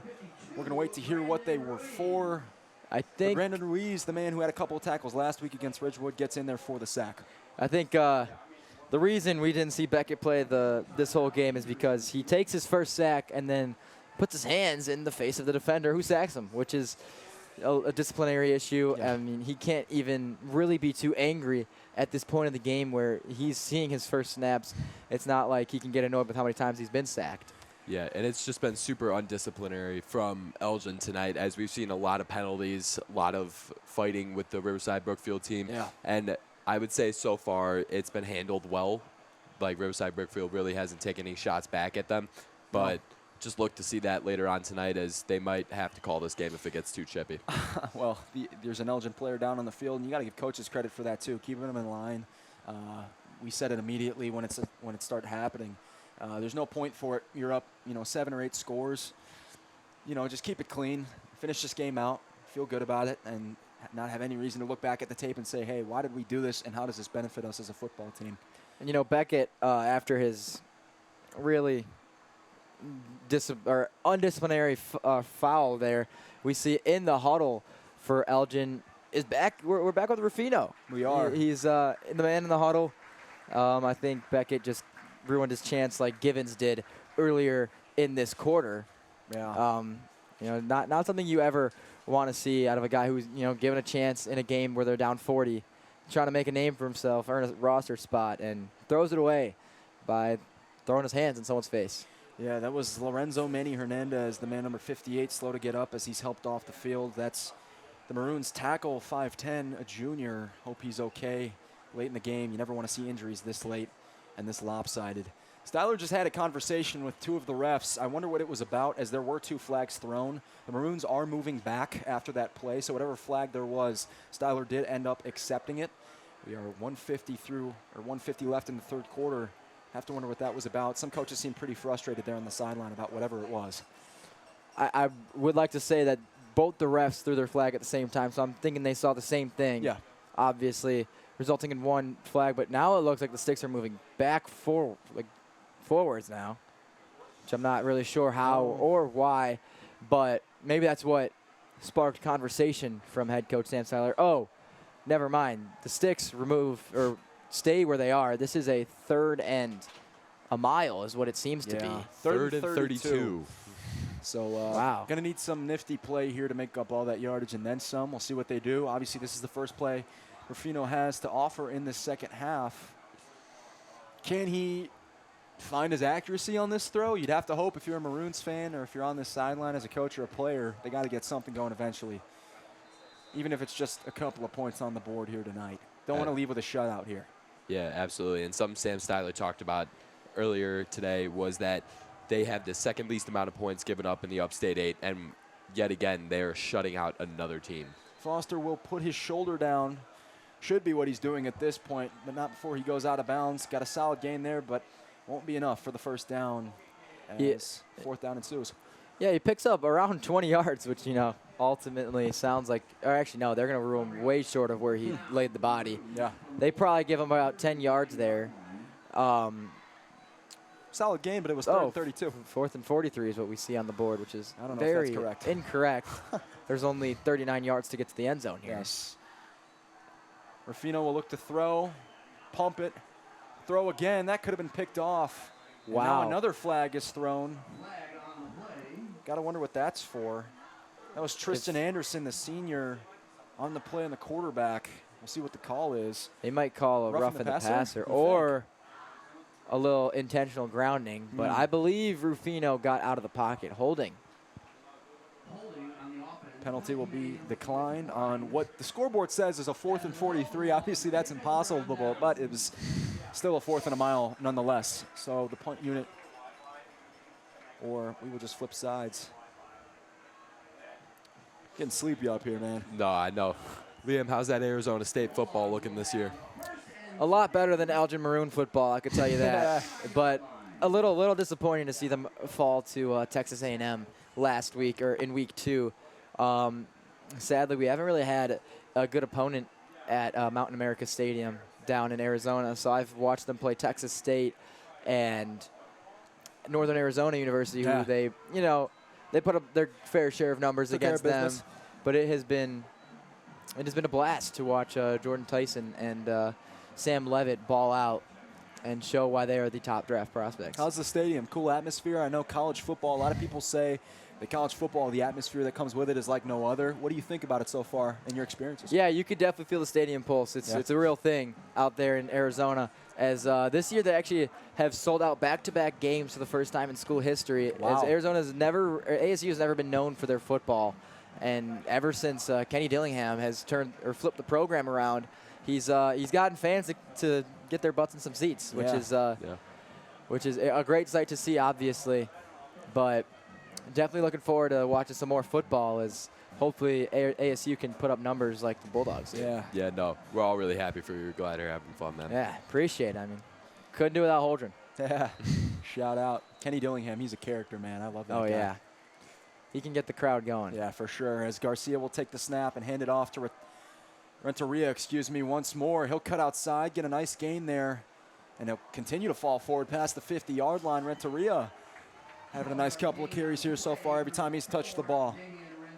Starting to make Jacob Bertana's job look a little less impressive and make it look like it's an O-lineman, O-line situation, why they're getting so many, good runs, getting so many chunks of yards.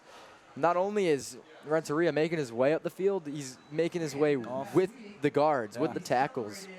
Yeah. And that goes to show how big an offensive line can shift an offense. Well, we talked about that with Ratana.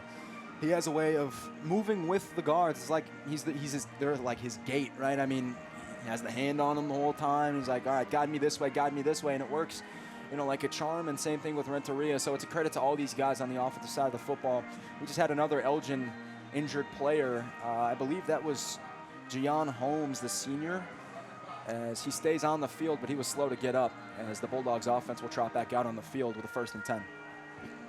They're going to take Renteria off the field. He was kind of limping off a little bit, but seems to be all good now, messing around with his teammates a little bit. Tim Giacomelli into the backfield there, number 19. Wow, this is a new sight for all of us, not just me. But I'd love to see how this goes, see if he can pull off a Jacob Bertana-esque run. He'll get the pitch here. Can he find the hole? That's the question. He'll run outside and fight through contact. He'll get knocked out of bounds, but he will get a touch out of the backfield. We saw him come in for Warren Mason after he had that cramp in the first half. Stepped in for safety for a play or two, and there he gets a carry off the pitch. Styler's moving these guys around. It's like they're his chess pieces almost, right? I mean, he's using them and maximizing their strengths in every way. Yeah, we see oh my goodness. Another man down here. Are we trying to stop the clock? I mean, I don't know. He did. We have fans on the opposite side of the window so. here shouting for your name. So. People have missed you, bro. I mean, I guess. Yeah, that's awesome. There you go. That's cool. Another man down, another cramp. Questioning whether these cramps are really getting to them. Yeah, I don't know. As actually, because they noticed it's a cramp, the refs allow the clock to keep running here. Yeah, they're not letting this thing slide. So I mean, obviously it could be a cramp, and we hope he's okay. But clock's still moving, and it's 44-0 Bulldogs. So this definitely doesn't help the Maroons by any means. Yeah, something smells fishy, and it's starting with a C and ending with an ramps. It's not a normal amount of cramps to have in back-to-back plays, as that was number 9. That's 6. Excuse me. Edgar Gray. Yeah, there. I was gonna say as we that have was not Beckett. And 9:37 to go here in the third quarter. Like we said, clock keeps running. Excuse me, fourth quarter. That is, as this game winds down. Edgar Gray seems to be pretty hurt. If it was a cramp, he's still limping it off. Trainers attend to him as he leaves the field. Good to see him walk it off, though. Yes. Yeah, absolutely. Sure. And we talked about the heat in the booth, but I can't imagine how hot it is down there. Oh, I mean, and those shoulder pads. Absolutely, and on the turf too. Yeah. I mean, could really do some damage. And here comes Lorenzo Burke, getting some touches out the backfield, lining up to the right of Garcia as Giacomelli makes his way back to receiver. Moving these guys around here tonight. Styler's getting creative, as he has the room to do so in the fourth quarter. Garcia has no urgency here, trying to run this clock down as far as he can. Another handoff there. Solid run there. And these reps matter. The guys on the sideline are happy for these guys who maybe haven't gotten the touches yet this season. All 49 guys on this football team are going to get the ball at some point. You have to believe with the way Styler runs things, man. Yeah, and it's kind of fun getting to watch the guys move around, play different positions, Yeah. especially guys you don't see play a lot. You get to kind of take a look into next year, see what the team's building up. For sure. Because they are going to lose a lot. But They are. having both quarterbacks coming back and some of these receivers and running backs from the younger class look very good. And one guy I'm looking to see is Gideon Bradford, who we have not seen yet, but hoping to get him on the field sometime soon. Well, there would be a reason for that. As I look down on the field, Gideon Bradford actually does not have his shoulder pads on, so that might be the reason why we haven't seen him yet. And we see and another man back there in the backfield. It's Burke again. There you Burke. go. Yeah. I'd like to see, obviously, you don't throw it when you're up this much to run the clock, as their flag might fly here. Garcia took too much time getting to this ball. But I'd like to see Garcia, bust out a throw here because incomplete or not, the clock's going to run. Exactly. So And it's not like it's wasting some clock management skills. right. Because no matter what, the clock runs. Right. Incomplete pass or 30-yard gain. And no matter what, these Bulldogs are still up 7 scores. So they have room for error for sure, but still don't want to commit it. Don't want to be sloppy with the football by any means. As Garcia waits for the play call. Clock still running, 7:10 to go in the fourth quarter. 15 on the play clock now. Bulldogs taking their time getting to the ball. We see Dudzik still on the field. Dudzik's height stands out to me. He's a big guy, and I'd have to imagine that Styler's going to love using him next year. Another handoff. He'll be dragged down just past the 45-yard line. That appears to be Burke on the handoff once more. As the clock keeps moving now, under 7 minutes to go.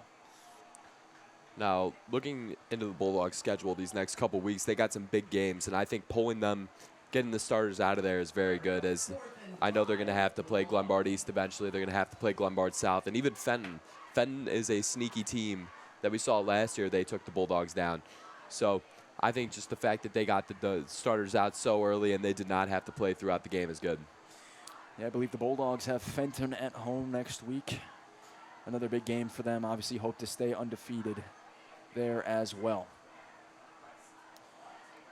Goes without saying that the home atmosphere has done its work. The dog pound has been bumping all night long, and it is a reason why the Bulldogs are up 44-0. What a way for Garcia to put some zip on that ball as Giacomelli breaks free. A nice move upfield. A couple men he has to beat, but he's going to get in. It's a touchdown as the Bulldogs will extend their lead. It's number 19, Timothy Giacomelli, in for 6. Yeah, and we just talked about him a couple drives ago. Transfer from Naz. First time we've really seen him all year, and he looked great there. Nice All little, over the football field, man. nice little juke move, getting Yeah. into the end zone. Great to see. I mean, these are going to be your pieces if you're Sam Styler next year, so why not get them involved, and why not get them in the end zone, right? Continue scoring. Don't take your foot off the gas, and that's just what the Bulldogs are doing. Well, yeah, not even next year, but even this year, because as I keep saying, injuries are so key, and Yes.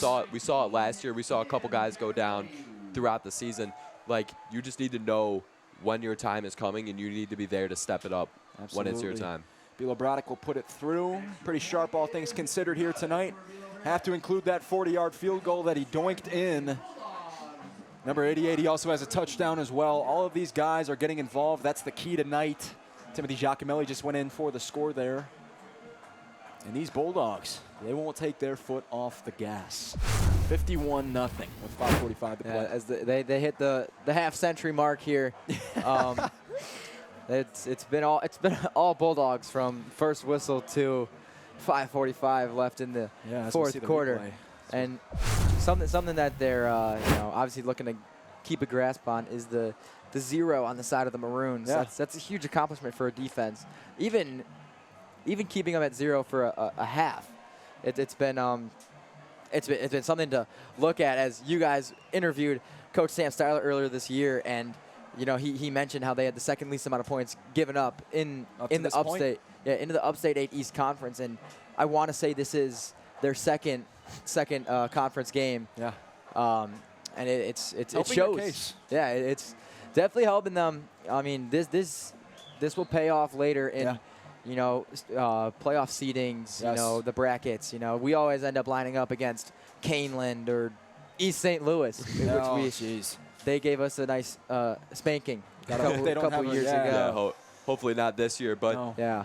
talking about the 0 on the one side of the scoreboard, but the 51 on the other, as they may have the most points scored in the Upstate 8 after tonight. Oh, I for mean, sure. They've just been blowing teams out of the water. 51 points last game, 51 points this game. Feel a break. We'll do the same thing. Do I dare to call that a cocky kick? That's a second in a row there. He'll just trot out of bounds. Yeah, I think his mindset here is he's going to let his defense take their time to get on the field as the clock remains running. Sure, that's the big, and, that's the big key there. And, you know, the play clock hasn't started as it could have if the, if the field goal kickoff would have made its way into the end zone. But now it gains probably a good 30, 40 seconds off the clock. And the Maroons have no urgency to get back because they know they're probably all but over here tonight. They've left this game well out of grasp. Yeah. Well, I mean, talk about point differential. 51-0 speaks volumes, and that is a pristine example of just that. Got to be feeling good, man, about this football team. Like we said earlier, this isn't a fluke. This is a very, very good football team, very well-rounded, and these guys know where they need to be on the football field. They're mature. They're listening to their coaches, and it is paying off in every aspect. As Rufino stays in, I believe, here for quarterback on Elgin's side of the football at the 50-yard line to be exact. This is Powell. We'll try to cut it outside. Not before he gets whipped up. That's number 11. That's Bennett Conan. There you go. He had a sack last week against Ridgewood. Got in there against the green team. Seen him a lot on special teams, but so far defensively you haven't seen him a ton. But he's a very, very skillful player, and I could see him getting some time later on this season. For sure. I mean, this is your time now, if you're Sam Styler, to see what guys can come in as rotation guys, I think. Maybe a rotational edge rusher like Conan, where you can throw him in on certain plays, maybe third down if you want a bull rush. And we will see, I believe that's Pierre Portis breaking free for a nice gain. Definitely first down there for Elgin. But like I was saying, this is your time to figure out who your rotational guys can be in certain points. Maybe your guys on the lesser end of the depth chart, to get them in certain positions where you feel comfortable and you believe in them that you can make play and that they can make plays. And I think Bennett Conan is showing to be one of those guys here. Absolutely. Early part of the season. Yeah, and that goes to show on both sides of the ball. I mean, Tim Giacomelli could have earned himself a couple more snaps there at receiver after a nice catch from him. He kind of reached low to get it, and then he ended up making a nice spin move, a nice cut jab, and he found himself in the blue, which is the end zone here. This dead ball there. We'll wait for the call. I believe it was on the offensive side. The clock's still running. 3 minutes to go here. As something the Bulldogs will start doing here is just jumping off sides. Just jumping off, getting the clock to remain running. I guess they claimed that the penalty was taken back. The ref towards the Bulldog end zone is waving his hand, saying it was my bad. Yeah, I think the men in the stripes know that this game is over as well. Yeah. Probably want to get out of here and go home.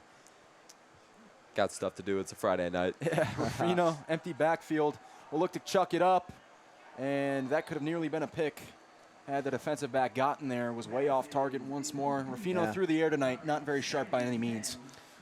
Not in the slightest. Nope. That was Ben Weisman. There you go, Ben Weisman. He was the DB there. He couldn't get his head around. He turned his body to the ball, which is, not what you want to do, but that didn't cause a reception. So, he did his job. His job was done well. I'd like to know the stat line for Rufino past the line of scrimmage. Not sharp. I'm sure he has whatever can be closest to a negative completion percentage. But Weisman was another guy that was talked about on the playbook, actually. He blocked the kick last week. So these guys are getting on the field and making their presence felt. Absolutely. And another flag on the play. Undisciplined football here, really in the second half. That's been highlighted, especially from Elgin's side, as the clock will still run just under a minute and a half to play here. They're getting closer, but the Bulldogs likely looking to keep this one a shutout, 51-0 compared to last week's 51-12. They're bringing it down. Absolutely. And what I'm questioning is how is Fenton's football team, as Elgin did defeat them by 6 points. Yeah. So I'm Jeez. questioning how next week's going to go. I mean, thankfully, we'll be here to cover it. Obviously, Liam, you'll probably be back over at ASU, Oh, yeah. unfortunately. Maybe I'll tune in here. Yeah. Tune into the live You stream. should. So, yeah, send it to your dorm buddies. Try to get those viewers up. But, I mean, because what do I got to do on a Friday night in college? oh, right? yeah, no, nothing at all. Yeah, you'll be laying I'm back watching for sure. RBTV, of course. Yeah, that's your number one priority, as it should be. We'll get a timeout here from Elgin to actually stop the clock as we are 40 seconds to go here. But, I mean, this has to scare opponents, right? I mean, 51-0, regardless of who this football team, and, I mean, believe it or not, Elgin was 2-1. They had a winning record heading into this game. It doesn't matter the opponent the opponents that they'd been facing coming into this game. They're still a quality football team, and the record, I think, showed that up until this point. Tonight, the Bulldogs took care of business, and in a huge way. This was a statement win for Riverside Brookfield here at home. Yeah, absolutely. And even though they did take a tough loss to West Aurora, 49-16, coming into this week, we still had high hopes for this Elgin team. I think we thought of them very highly. Thought they could get the run game going. It could be a game, but I'll be interested to check Max Preps this upcoming week, see what the rushing stats were, as we weren't actually able to, keep up with them live. But not great from either Foster or Powell, the two men we hyped up all week, 21 and number 1. Potentially the last play of the game. There will be a running clock, 40 seconds. Actually, the clock Will stop. stays at 40. Fino will look to pass. He's going to chuck that one up. That's a hospital ball there. He's probably lucky that one was short, intended for Foster. As another incompletion falls for Elgin, Ruffino and company. The clock will run. Will that do it? The dudes are waving goodbye with helmets and shoulder pads on the sideline. They know this one's over. I think Elgin does as well. A dominant win here for the Bulldogs tonight to maintain their undefeated record through the first month of high school football. They'll move into late September next week, feeling great about where they're at. Elgin is most definitely just sending one deep here. So we'll see where this one goes. Can Ruffino even make it to the end zone? Pretty spiral on that ball, and tipped and not picked, but that will do it. The Bulldogs, how about that for their win, their second home win. They've only played 2 home games so far, maintain their undefeated record, a statement win at that, and I'd have to think that their upcoming opponents are pretty frightened by what this Bulldogs roster has to offer and what they're showing every week. I mean, the offense has just looked great. I Yes. mean, you can't talk about it enough. G, Bubba, X, Jaden. I mean, they have List all goes just on. been playing stellar. I mean, everyone has played great. Even Nico Caputo really showed it tonight that he is a threat. And I just think this Elgin team was not prepared for what the Bulldogs had to offer. Absolutely. You got any players of the game, either you two off the top of your head, for Bulldogs offense, defense, whatever? I mean, I'll go Braden Novak. I think he was super efficient with the ball. Obviously, a basic choice there to head to the quarterback. But I think he really had precise ball placement today. He was finding his receivers before they even made a cut, which is super impressive to see out of a first-year quarterback as a junior at that. I think he's got a bright future ahead of him. Yeah, absolutely, Colin. I'm going to give it to my guy, Warren Mason. I think he had that go. nice interception tonight as we're watching the team just dance around Dr. Freitas right now. The boys are hype. Got to think they're on their weekly IG Live there. I'm sure Freitas is barking his head off on that football field. For me, I'll go with the man who made his first field goal of the week. I'll go John Bielobrodek. Found himself in the end zone. Also doinked one in. I'm sure he's feeling great about his performance tonight. Well, you know what they say, right? Tomorrow. Special teams, special plays, and special players. Special players? Yeah, so there's John Bielobrodek right there for you. There you go, 51-0, your final score. Liam, we're so appreciative that you were able to join us tonight. We miss you, and we're glad you're having fun over at ASU. We appreciate you being here tonight on the broadcast. It's been a pleasure hanging out with you boys, and best of luck the rest of the way. Thank you. Best of luck to you, likewise, over at ASU. That'll do it And here Henry tonight. Juergens. And Henry Juergens here off course. camera. Shout out the man, the myth, the legend on pregame. That'll do it here tonight from the Dog Pound. I'm Aiden Chef Colin Cimino. Our week's guest, Liam Cohane. That'll do it. Bulldogs win in a dominant fashion, 51-0. Thanks, folks. Have a great night. And for the guys watching, stay safe. Homecoming weekend.